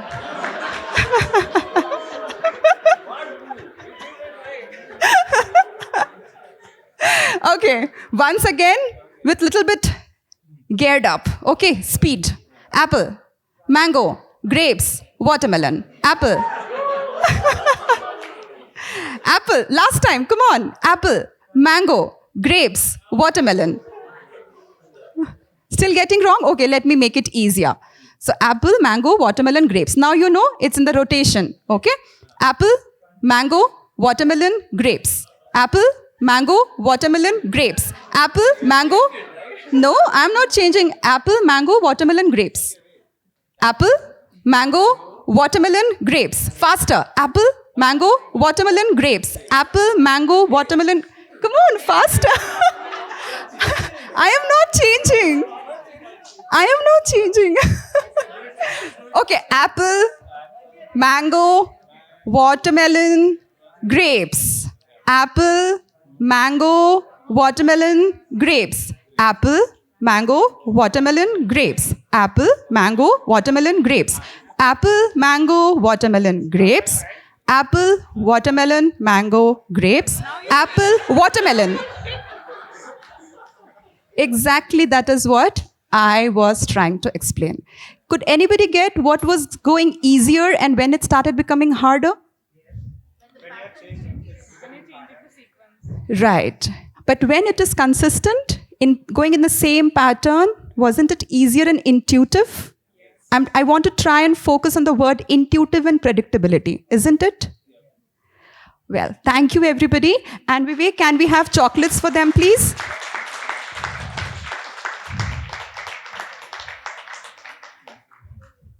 Thank you for coming here and participating. So what I was trying to explain here or make them do is, when things are in a consistent pattern, see, there are websites which we visit maybe multiple times or on a daily basis. Might be when we are visiting a website, first time, website or application, whatever. We visit it for the first time, we might need a little bit of orientation, the way I did, right? I explained the instructions. But once it becomes regular, we want users to navigate it quickly, efficiently, irrespective, again, be it visually impaired, mobility impaired, or without any disability, temporary disability, whatever, but for everybody. And how it happens? When things are intuitive and it is predictive. So that is again what accessibility is. It's just not a checkpoint. It's not just, okay, you made XYZ things, it's done.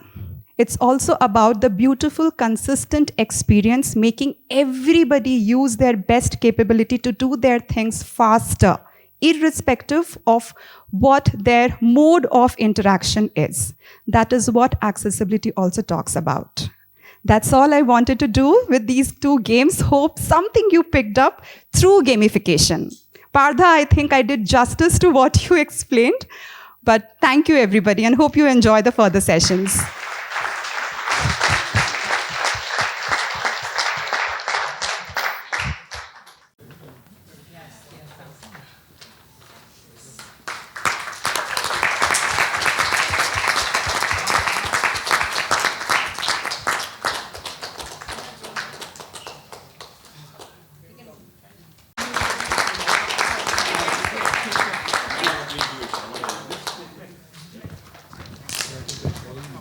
Thank you very much, Megha. It was an insightful speech, and the games were very nice. So now I would like to call our next speaker, who is Miss Kameshwari. She's going to be moderating the panel for the day. Kameshwari is a dynamic professional with over 17 years of experience in the IT service management, process improvement, project implementation, web and mobile accessibility. She's currently working with Google as an accessibility analyst. Her role involves accessibility review and audits and ensure the final code launches are compliant as per global accessibility standards. She imparts training to design, development, and testing teams to build an accessible product from the inception stage. She has delivered talks at internal and external events advocating the need for accessibility and innovative solutions. Kameshwari has previously worked with IBM and Wipro Technologies in various competencies. She plays an active role and is the secretary-elect of Rotary Bangalore Abilities. In her leisure time, she can be found listening to audiobook editing and gardening. So, over to you, Kameshwari. And the title for the panel discussion is The Three Pillars of Accessibility. That's people, product, and process. So I would like to call upon our panelists, and we'll start with their introductions one by one. So I would like to call upon Agam Mahajan,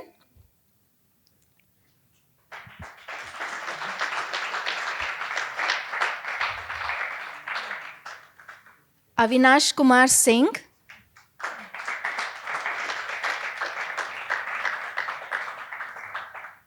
and Vivek Gaikwad.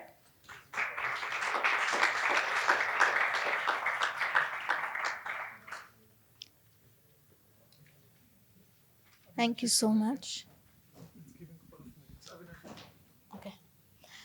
To begin with, we'll start with the introduction of our panelists. So to start with, I have on my right Vivek Gaikwad, who works with Informatica. And I would request Vivek to give a brief intro of himself. Thanks, Kameshwari. Hi, everyone. I am Vivek. I'm working at Informatica as an accessibility expert. I head the accessibility of all the Informatica products. So I had started in accessibility about 20 years back at Barrier Break, just by an accident while I was doing Flash and accessibility.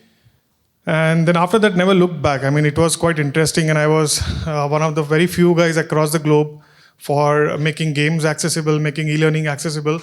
That gave me a good exposure, and simply carried forward from there for various technologies. So Flash, web, mobile, anything and everything. Most of the technologies I have touched, but currently I'm concentrating more on web. Yeah, that's me. Thanks.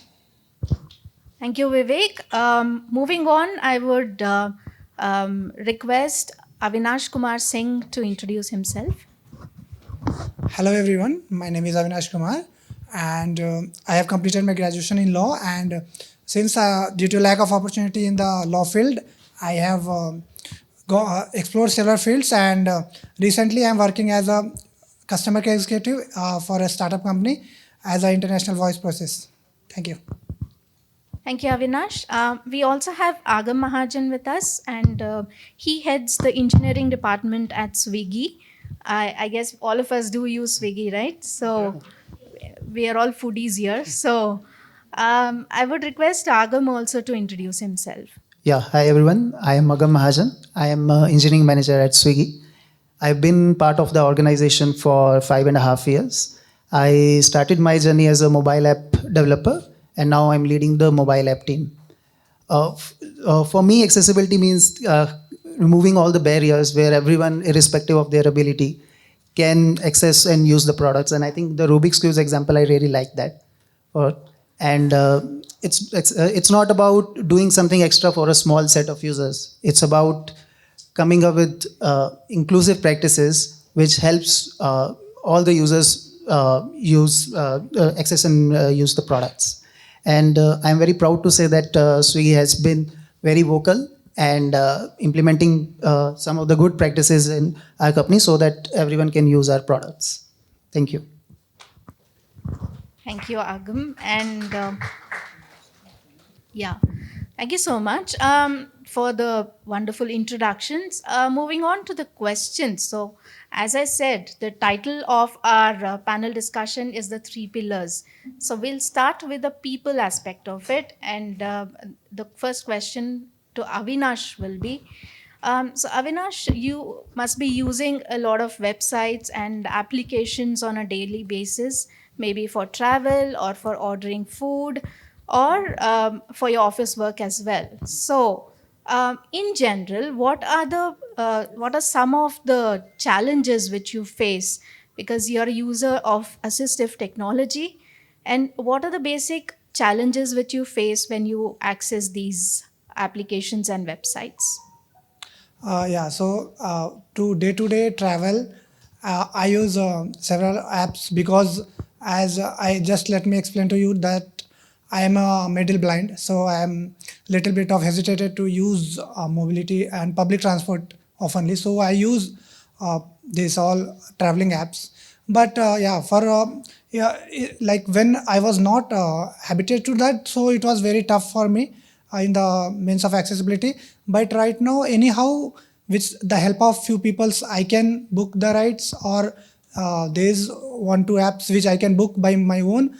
But there are few apps which is not totally accessible for person with visual impairment. Even it don't like work with talkback. If you book the app also, if you book the transport also, after some time if you want to cancel it, you are not able to cancel because due to the user interface is not friendly with talkback. And apart from that, suppose there are many buttons which are unlabeled, so which helps us we can't recognize what is exactly on the buttons.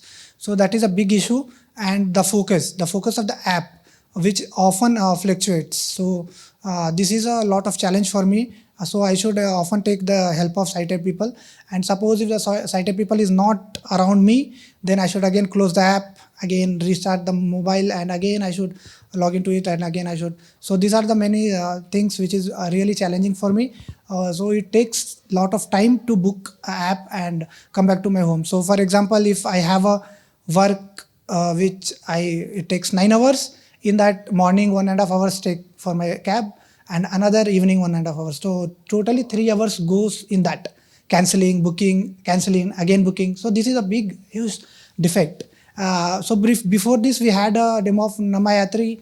So that is quite good, but it is not feasible for a person like me because I'm not having that much of leverage, because I only use two-wheelers due to, I hope everybody is very much, because two-wheeler is very much of feasible for us, and auto is often more than 2 times price than the bike, no, two bike. So I guess Namayatri is not having two-wheelers.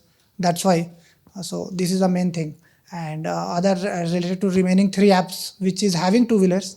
So it is very much of, I don't want to take any names, but just I want to tell you, like you are aware there is an app which has built up one e-bike. So that app is totally inaccessible, and it will stuck. We can't cancel the ride. Suppose if I book a app on that e-bike app, no, so that, and if I book on the another app, so if I get the vehicle on another app, and if I want to cancel this, I cannot cancel. If I am on the halfway, the first cab, the first app people will call me and tell, sir, I am on your place. Where are you? So I should tell him, sir, please cancel it. I was not able to cancel it. That's why this is all challenges what I'm facing right now. And where it comes to payment app, so yeah, there is one issue which I face very badly, the scanning part. So for that, I should depend on the driver to put to scan the scanner. And the food where we book app food, so in the dining app, so there the issue is we are not able to completely book that also. So it is also having a lot of bugs, and it is lagging. So yeah, that's it. Thank you.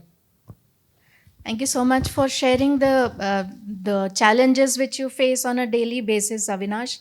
And it's really, it highlights how much inaccessibility can make a user frustrated.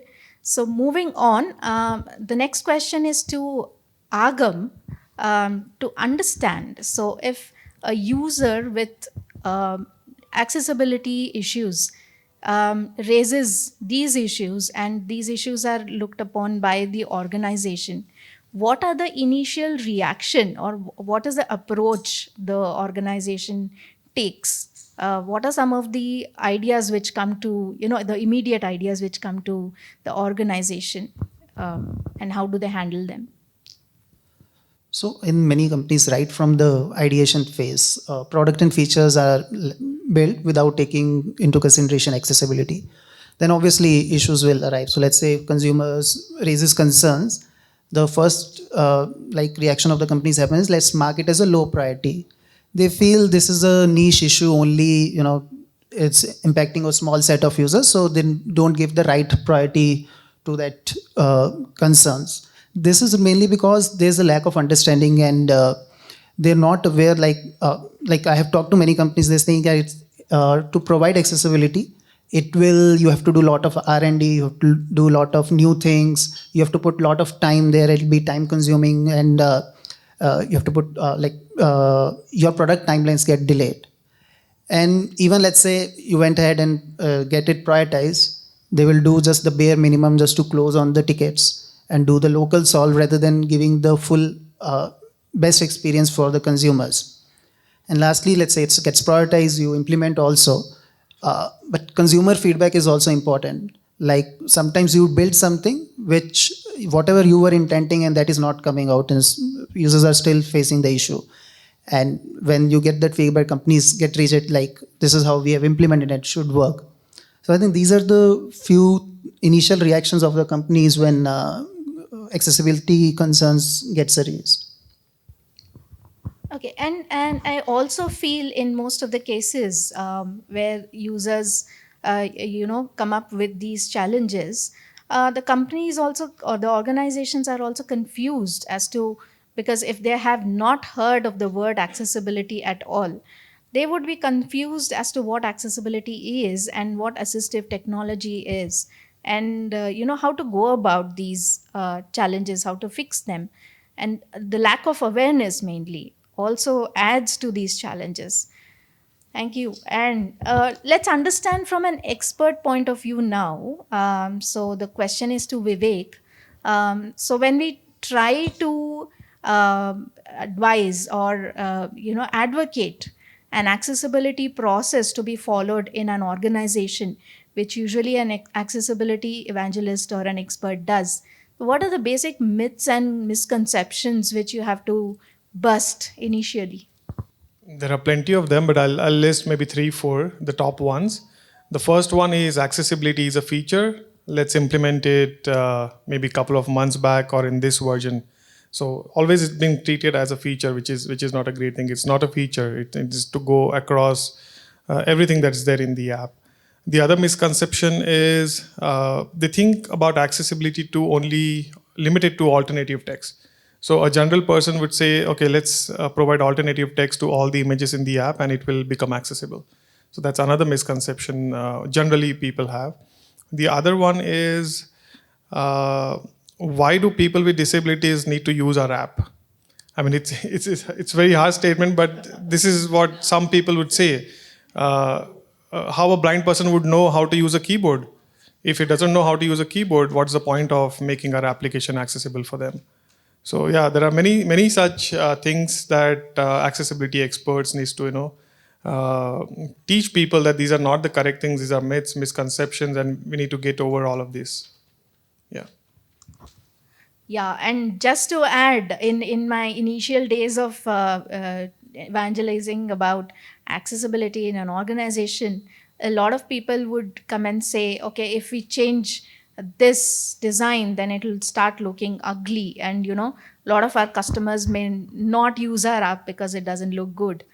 So that's again another misconception, because our websites and apps might still look awesome after implementing accessibility features as well. Right. So one point I would like to add there, we all know the focus outline, right? When the keyboard, any element receives keyboard focus, we see an outline. So I've seen developers disabling that as well because it looks ugly without understanding the repercussions of it. Yeah.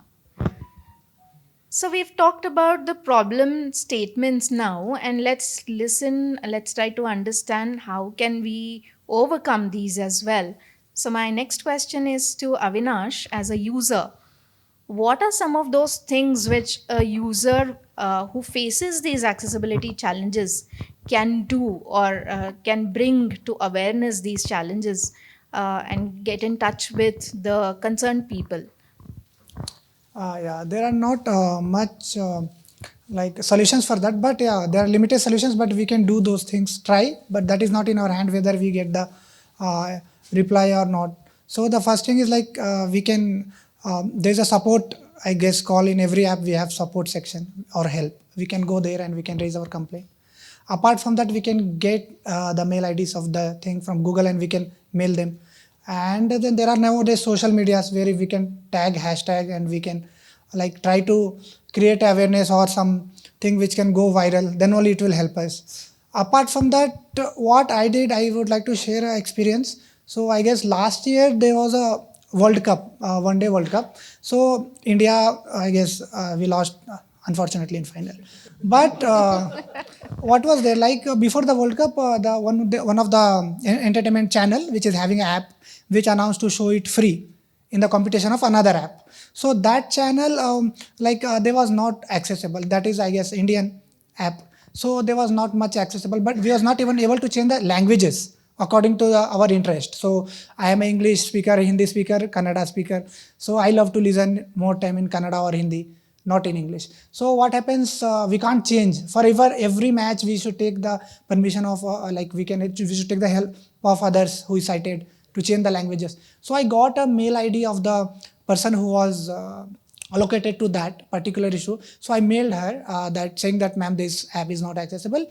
Please make it accessible. So she replied me as soon as within 48 hours, and she told me that we can't. We are into a process, but for instant solution, we can provide you the link of the matches which is already set to Hindi. Which language do you want? We'll send you. So I told, okay, no issues.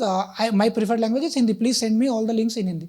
So without my another reply, she used to send me every week all the week listed matches, what even let it be Zimbabwe, Bangladesh, let it be any other countries. I just asked for India. She sent me each and every links on my mail every week. And I also used to watch very interestedly because she has sent me with a great expectation. So I should lift up to that. So I just opened each and every match. I used to watch Bangladesh, Zimbabwe, every country. And now I have knowledge, good knowledge about every country players due to her. But yeah, this was a very good gesture from that app. I can take the name also. I think. Avinash, did they fix it later on? Later on, no. Still, it is not solved. So again, the T20 World Cup is going to come, and I will ask. This is another problem Yeah. that organization has, Yeah. wherein fixing a bug would take, let's say, 1 hour, Yeah. versus doing this thing which would have taken maybe weeks or months, right? Yeah, but that accessibility feature is not added. But one thing I would like to add on. Right now, I read an article in one group yesterday that channel is providing some for dumb and deaf people. They are providing the person with hearing impairment. No, they are providing that sign language. And apart from that, for person with visual impairment, they are providing audio something. I'm not having total knowledge about it, but yeah, I read somewhere that they are providing for this T20 World Cup. But the language thing is still not solved. I should again ask link for her. Yeah, unfortunately, so that is the thing. Yeah, definitely hope for the best. Yes, hope for the best. Definitely, yeah. Then they will earn money. Then I hope they will. If they get a lot of income, no, they will implement. Not only CSR, they should even look as a user perspective also. They should think that we are a user. They just do CSR part and they will leave off. No, that is a big issue in the society. So, thank you. Maybe what you could do this time is not just approach them before the match, maybe a little earlier and ask them to make a permanent fix, so that they have enough time to get it fixed as well. Yeah. Last time also I approached her before 20-30 days ago, but she told no sir, we don't have time. So again she will say the same thing. I know that. The reply will. Okay, definitely. I'll share in the group if you have any common group. Okay. Okay. Definitely. Yeah, thanks for sharing that experience, Avinash. So moving on, I would like to ask Vivek. So we might have so many organizations, even in this gathering as well, who would like to embark on the journey of accessibility. So what is the ideal process? How do we start about it? And, what could be the ideal process of implementing or, incorporating accessibility as a process in the organization? All right. So first point I would say is get buy-in from the management. Without that, things are not going to move. A very practical tip. If somebody like me tries to make things accessible, I won't be able to successful in that task because nobody is going to support them. So first get the buy-in from the management. Once that's done, when the message is passed across the organization, then we can start the real implementation of accessibility. So first, as everybody know, we should sensitize everybody, different stakeholders across the organization towards accessibility. Without sensitization, it's quite difficult for everybody to work on accessibility or even to understand it to a certain level. After that, thorough knowledge of WCAG is very important. I heard during the day that we should not only look at checkpoints or checklists, that's true, but checklist along with thorough knowledge is very important. If any projects we are starting in accessibility, I would say spend 35% in understanding WCAG, not only from a checklist point of view, but thoroughly what each and every success criteria means, what are the different interpretations of it. So as you know, if level A and level AA, if you see there are about 54 success criteria with the new version. But those success criteria are translated into about 95 to 100 different checkpoints, which everybody needs to follow. Dev, designers, QA, everyone. So understanding those 100 success criteria or 100 checkpoints is very important. If we do that correctly, almost 30-40% of the work is done. Then it is very easy for developers to start implementing accessibility, even for testers to test it. But without understanding, we should not start work on accessibility. The next thing I would suggest is we all have component libraries, right? We reuse all the components across the application. So if we make these components completely accessible, it would benefit a lot. because all the product teams would get accessibility baked in to a certain extent. Of course, there are certain things that needs to be done at the application or the portal level as well. But if you do the component libraries accessible, it would be of great help. Beyond that, I've seen that developers don't tend to test for accessibility. They would always go with the mindset of, I need to put alternate text here, but whether it is working or not, they would put, let's say, an ARIA label for the div, and some automated tool is going to show an error because it's not as per the specification. The div has to have a role of maybe a button or a link. So without understanding, again, it connects to the previous point that they need to understand WCAG or the guidelines correctly, only then they can implement it. So developers should test once they fix certain things or build certain things. After this, of course, QA will come into picture. They need to test for accessibility, again, with the comprehensive knowledge and the checklist that they would have, about 100 odd checkpoints. I missed one point, which was the design aspect where everything starts. So designers should ensure that their wireframes are tested for accessibility by an accessibility expert if they do not have enough knowledge.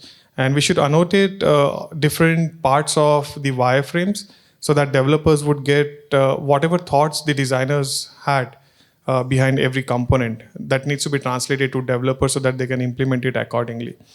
So accessibility goes across the life cycle, design stage, development, testing. Even PMs sometimes needs to prioritize things. And without understanding all these success criteria and checkpoints, they won't be able to prioritize. So they also face tough time. So all these stakeholders, the first point is, or very important point rather, is to understand the WCAG thoroughly, all the interpretations. Yeah, that's it, Kamashri. Okay, thanks for enlisting the process in detail, Vivek. So now we have established the process, but now accessibility is not just a one-time activity. It is an ongoing activity and has to go on forever.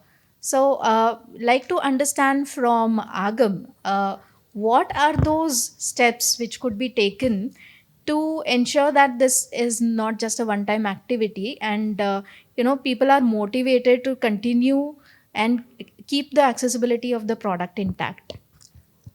Yeah, as Vivek said, right, the first foremost thing is add accessibility in as a process in your development life cycle. It should not be an afterthought.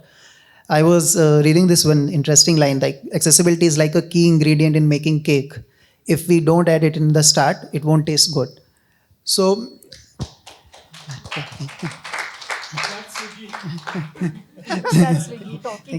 so every part of the development life cycle, like he said, right from the product design and then engineer and then the QA. If everybody has their role, like they have knowledge, like this is how you have to have the checkpoints and guidelines there. So every person can have their role and make sure that accessibility is there. The second thing is creating process, right? If you don't want it to be a one-time activity and have a scalable solution, you have to have processes created for that and certain guidelines there. For example, in Figma, if a designer is there, they are creating designs in the Figma wireframes. They can have a plugins there where they can put the accessibility information and the layout that can they directly share with the developer, so that right from the beginning only, this is taken into consideration. Second is, as you were mentioning, like developers feel like it is an extra task for them, right? So what it has to be done is when they are giving timelines for a feature, accessibility has to be a part of that timelines, where there's a dedicated time a developer takes to implement the accessibility for a new feature, so that they don't feel the burden like this is a kind of extra thing they have to do or a extra feature they have to do. Then let's say many apps have many banners and images. Like Swiggy has a lot of banners, and a lot of them have a contextual textual information, like you have 60% off, or a ride app has, let's say, first 5 free rides, right? And to do that for each and every images won't be scalable. So you can do a tweak in your marketing dashboards, as whenever a marketing person is uploading banners, they can just add an alternate text to that right there, and that would be seamlessly integrated to your front-end system, so you don't have to be in that development cycle for the newer marketing banners. Along with that, you should have as a QA process to it. Like whenever, because companies are doing frequent updates, so there should be an automation process so that your frequent updates are not breaking the accessibility flow you've already done. And another is taking the feedback and continuous improvement. As I was mentioning in my previous answer, uh, companies build the accessibility, but they don't know whether it's working or not, and they're not actively taking the feedback and improving. So that is something which has to be done so that you are aware of the new things which are coming. For example, we have Apple POCs in the audience. So they now Apple is also coming with new things in accessibility, and they evangelize to the developer community like these are the new things and how you can easily incorporate them in your applications. So this also process has to be there in the companies. And last is how you measure your effectiveness. You should have a measurement metrics of your like key metrics, like how your accessibility implementation is happening, and that will give you a view like actually your conversions are happening or not. Just to give an anecdote, in Swiggy we have lot many pages like home. You have if you have to do an order placement, you have to go from home, food, menu, and checkout, and then payment, right? So it's a little big task. For us, conversion on each page is crucial. So when we did our first milestone for the accessibility, what we did was created a separate funnel for accessible user and see like how the journey is happening. And we saw that from a restaurant, when user goes to a restaurant menu page and then they has to go to checkout, there was a significant drop. And what we then try to understand, like what are the pain points of a person is happening. Let's say for a visually challenged person, the issue was happening is because a restaurant menu is too big. So they have to go and traverse from all the elements or all the items. And then because our checkout button was at the bottom of the screen, they have to traverse through the whole list, and it used to take time, and hence the drop-offs were happening. So how we fixed it was like against each item, there's an add button. So we added a new cart shortcut button there. So whenever accessible person was able to add items to a basket and feel like yes, is completed, right from that item only, they can just with one click go to the checkout page. And after this, sorry to interrupt. So is this button visible only for certain set of users, or how is it? this is for accessible sessions. This is So it's visible. hidden. Yes, it's hidden. Yeah. So it has a kind of internally, but for other user it won't be seen. Yeah. Yeah. So yeah, this is how like we did, and we saw significant conversions after this implementation. Yeah. So these kind of practices, if we companies followed, like some were specific to Swiggy, but generally, if processes are there, then it not to be an extra burden for the companies to support the accessibility. Yeah. Thank you. That's a wonderful list of practices, Agam. And just to add to this, I guess organizations should also participate in events like this and also bring their development team along with them, so that they get to meet the end users and see how they access they use assistive technology, and they when they see the person actually using the app or using the device, the incentive, the motivation also is there to make sure that they keep the applications accessible and intact. Yeah, like this is the first time for me to like be part of this like event. So I'm also talking to other people, getting the feedback like how we can improve and how we can help also. So certainly, if you also have some valuable feedback for our company, feel free to share. Thank you. Sure. So one last question to all the panelists now. So what is that one tip you would like to give everybody in general so that they could practice this as part of their daily life, just to add a little more to accessibility? So this may not be a very big step, but just a tiny step which they can implement or incorporate into their daily lives, just to take that tiny step towards accessibility. Avinash, starting with you. Yeah, just again, I want to say the same thing. Like what I told, like just tagging on social media. You can just run a campaign, and we can just reach out to the companies. Even nowadays, contact details are there. We can just go there and we can approach them, and we can raise our concerns. And apart from that, if until it has been accessible, we should find our own way, and we should try to understand the interface. So that is a thing. If you can understand the interface and if you are habituated to that app, whether it is accessible or not, definitely you can be able to use manageably. So till the time it is not accessible, but yeah, definitely I guess one or the other day the things will go right in our favor and the things will be accessible. Okay, thank you. Vivek? Yeah, I mean, if I look from perspective of person with disabilities, generally we should try to think from their perspective. That's what generally I follow. So, for example, if I'm serving food to somebody, I generally tell them what all ingredients are there, and I try to map it to watch maybe at 12 o'clock what is there, 2 o'clock what is there. So if I'm in seat of the other person, I automatically get creative. So we should think from the other person's perspective is what I feel. Yeah, and Agam, anything from your end? Yeah, if there are people from product companies representing product companies.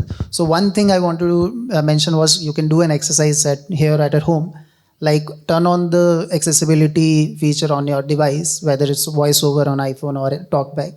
Try to use our application, and this will help you in two ways. One is you will understand the pain point of an accessible user, like how difficult or easy it's for them to use your application.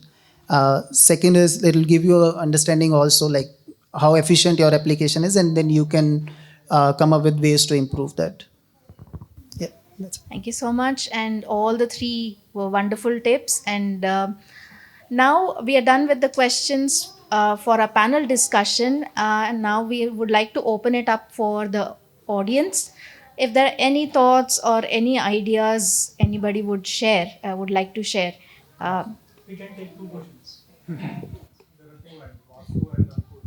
Sure.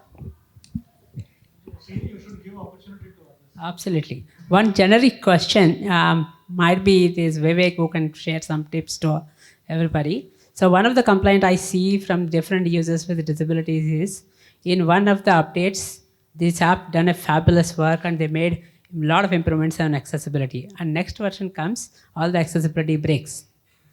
What does organization should actually do to ensure that doesn't happen?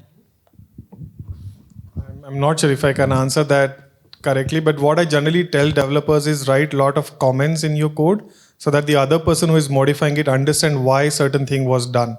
Because sometimes they think, oh, it is useless code, just remove it. Because without code, they won't be able to understand. So adding comments is quite important, I feel. I think I can add to it. Yeah. Excuse me, can somebody pause? Thank you. So usually what companies follow in this case is accessibility becomes like the element in the product management lifecycle or the software development lifecycle. So for example, every release will have stories related to accessibility that says, are the designs being verified for accessibility, and only the designer responsible or the designers responsible for accessibility signs it off and say like, yes, the task is done. Similarly with the developers, maybe do the basics like the automation tests or a keyboard accessibility test. And the same, the task is completed by them. It becomes, the story will have to be completed, otherwise which the release be on hold. Of course, as all the panelists are agreeing that we need to have this as a buy-in from the influencers, the management, and having it in the process of the software development lifecycle. I think it will not stop with one release. It will continue to be an ongoing process with every release. Thank you. I have a question. My name is Ankur here. So basically, I love the discussion of the panel. It was a great perspective from all the three perspectives. However, it does not answer is one immediate question which all accessibility users will face.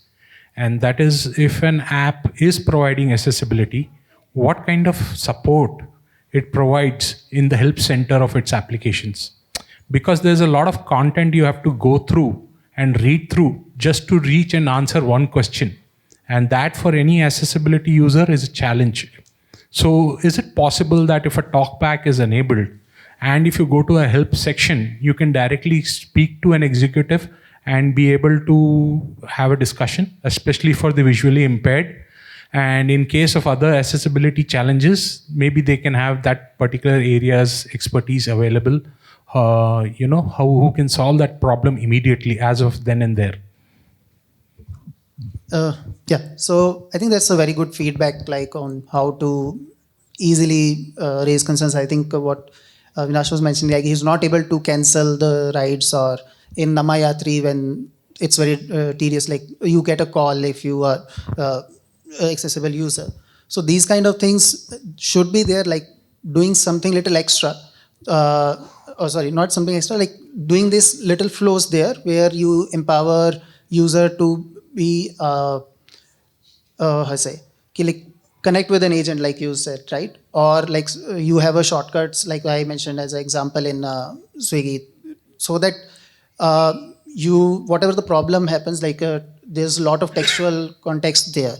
So let's say, for example, in an application you have lot many textual things. If you group them and give a summary of that, or when you reach a page, there's a lot of information, you summarize that and then give it as a talk back.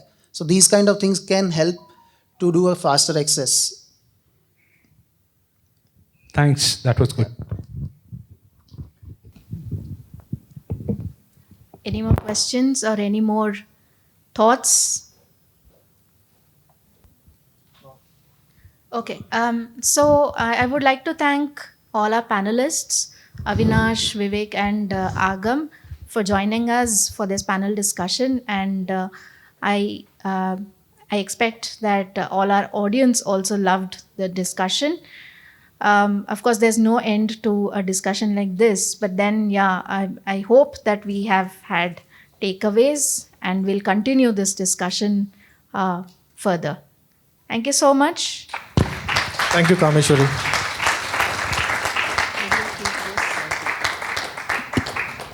For the insightful panel discussion, Kameshwari and the panel.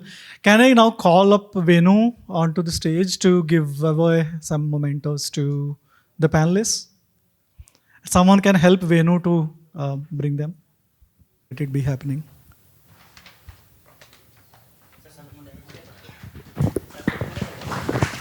Sorry.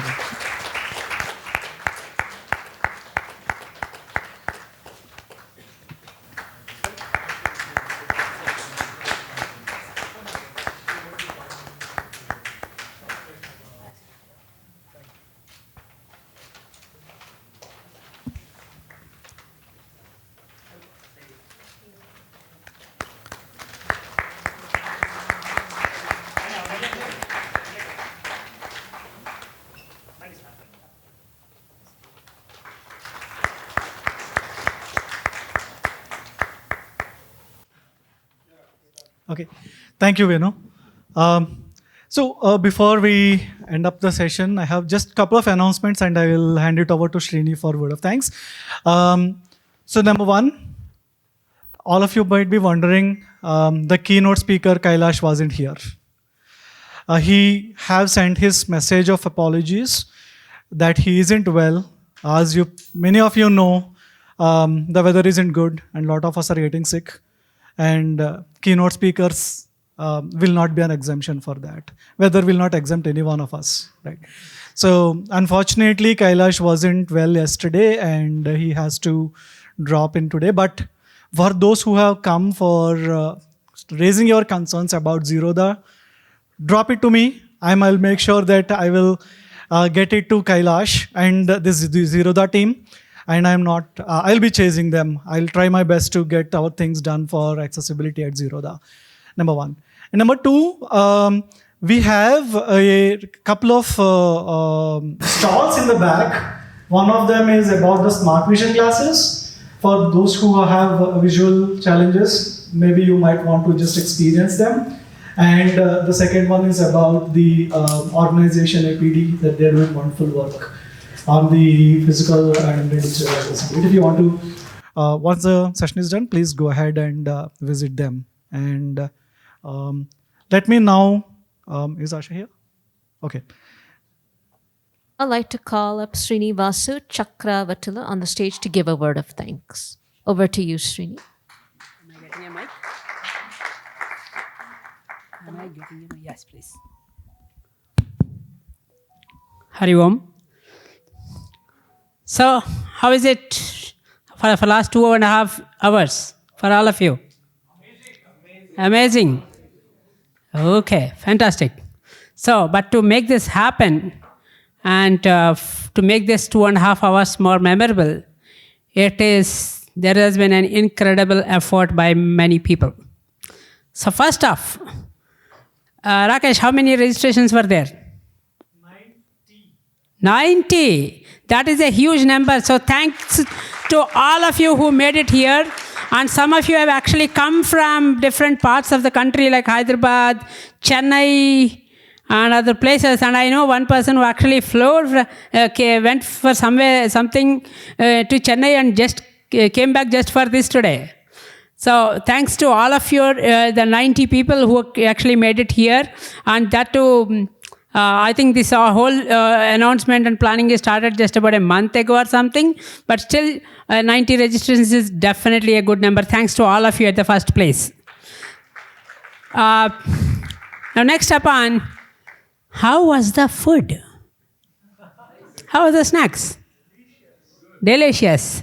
So thanks to all of those people who have selected the menu, both vegetarian and non-vegetarian, and also to the people in the hotel who have actually made that food for us. So thanks to all of them.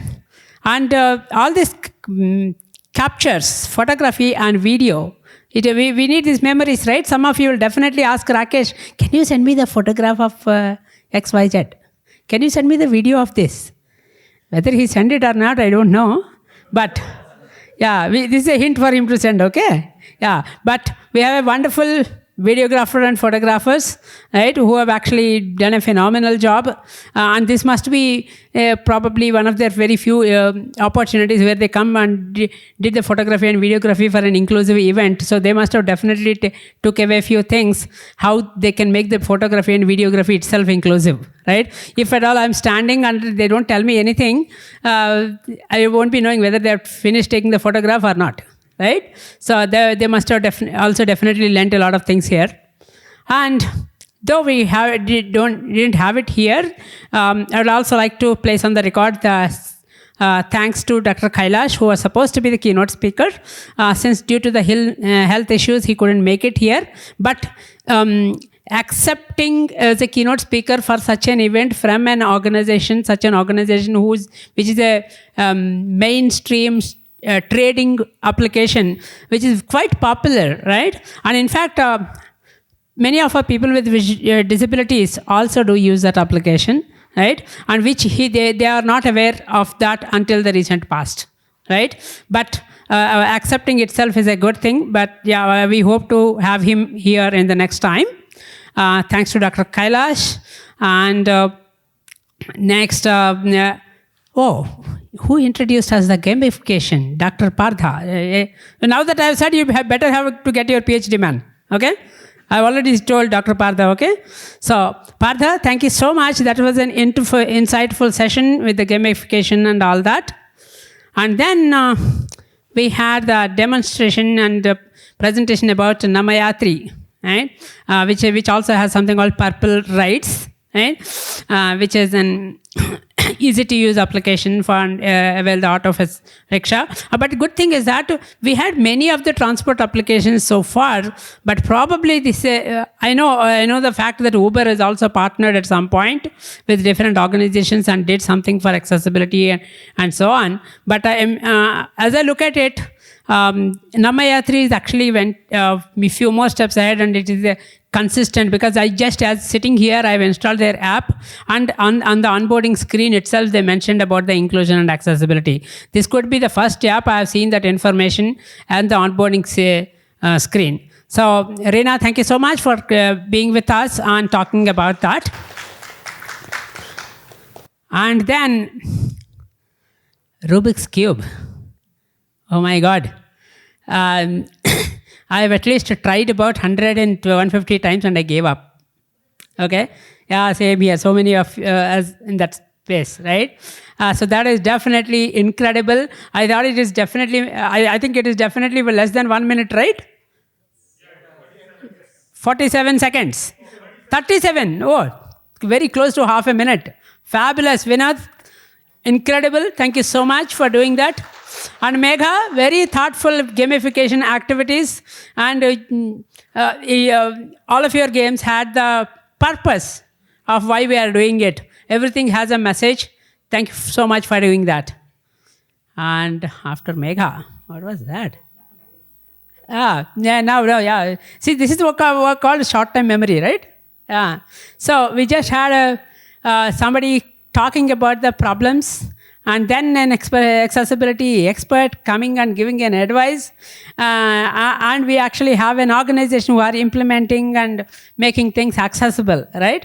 And that's why I'm very happy to see an engineering manager here, right? So they are the people who actually can drive the accessibility in any company, right? But the only problem is that engineers and designers will have a very good heart, and they want to make things. The problem generally comes is the people who actually allocate and make the plans and all that. So all of us who are here working in the companies, we have to make sure we make good friends with that community and make sure they put the accessibility into plan, right? If accessibility is not in the plan, and I really liked the point that Agam has made, that accessibility is like putting the right ingredients on the cake at the right time, not afterthought, right? So that is definitely, you guys, all of us should actually continue to promote and do the advocacy. So all Agam, Avnish, Vivek, and the wonderful moderator Kameshwari, thank you so much for doing that. And okay, how was the registration process when you reached here? Easy. They didn't ask you for Aadhaar card? No? Why did they not ask? Why? All the wrong things. No, would it be? You're not all fake attendance are not there, right? Okay. Yeah.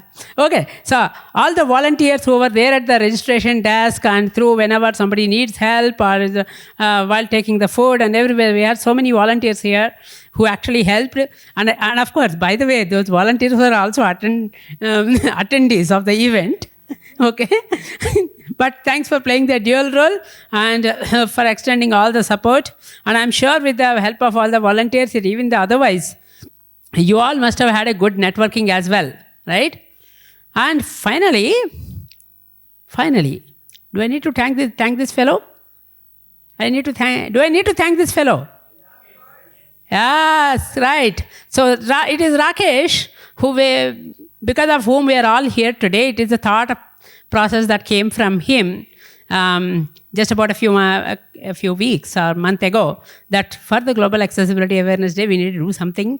And something I was thinking that, okay, we will actually go into an NGO and put similar event and do that, or maybe bring together all of our people and go for a lunch or dinner. He still owes a dinner, by the way. Yeah, but then he told us, no, we should do it in a better scale. Right? So that is how we actually, and that too, he is not compromised on the accessibility of the venue, right? If we could have done it even in the smaller hotels or anywhere, right? But not all the places are not that easy for users with wheelchairs or otherwise, right? And also he is actually personally took out a lot of time and spoke to almost every single registrant, right? He didn't call me, by the way. Every single registrant and asked for if they need any assistance, what kind of assistance they need, and all of that. And to even get the registrations, he actually spoke to people individually and did a lot of effort. And also he is not taken any decisions like a solo. Right? He used to made a small team of people and make sure everybody has a word to say in it, and respected everybody's word and thought process, and pulled off this event. And so, Rakesh, thank you so much. And I'm sure you must have not been able to do this. Yeah. So you must not have been able to do this without cooperation of your better half, Madhuri. Right? Yeah, and your son as well, by the way. Right? So it's glad to see all of them here. And thank you very much, one and all. Thank you. And what is the assignment for all of you? Each one of you have to go and talk about this to 10 people and bring at least 3 people to the next event. So next event should be 270 people. All right? Accepted? All right. Thank you, everyone. Have a nice evening. Yes.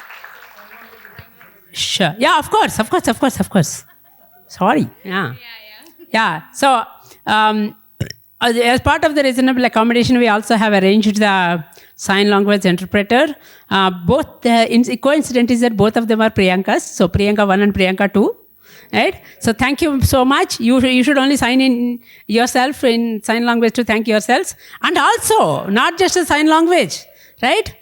Who has greeted you as soon as you actually come, event is started?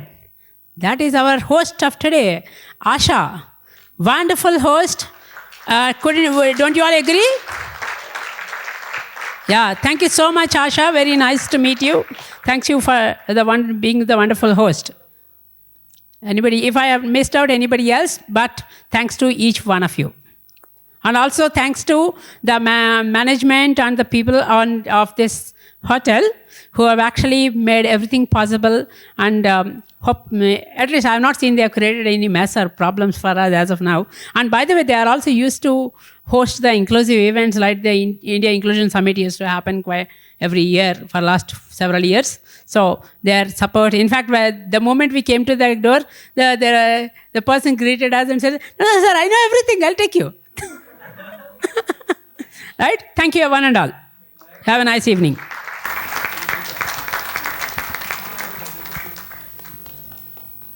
To give a memento to Asha, please.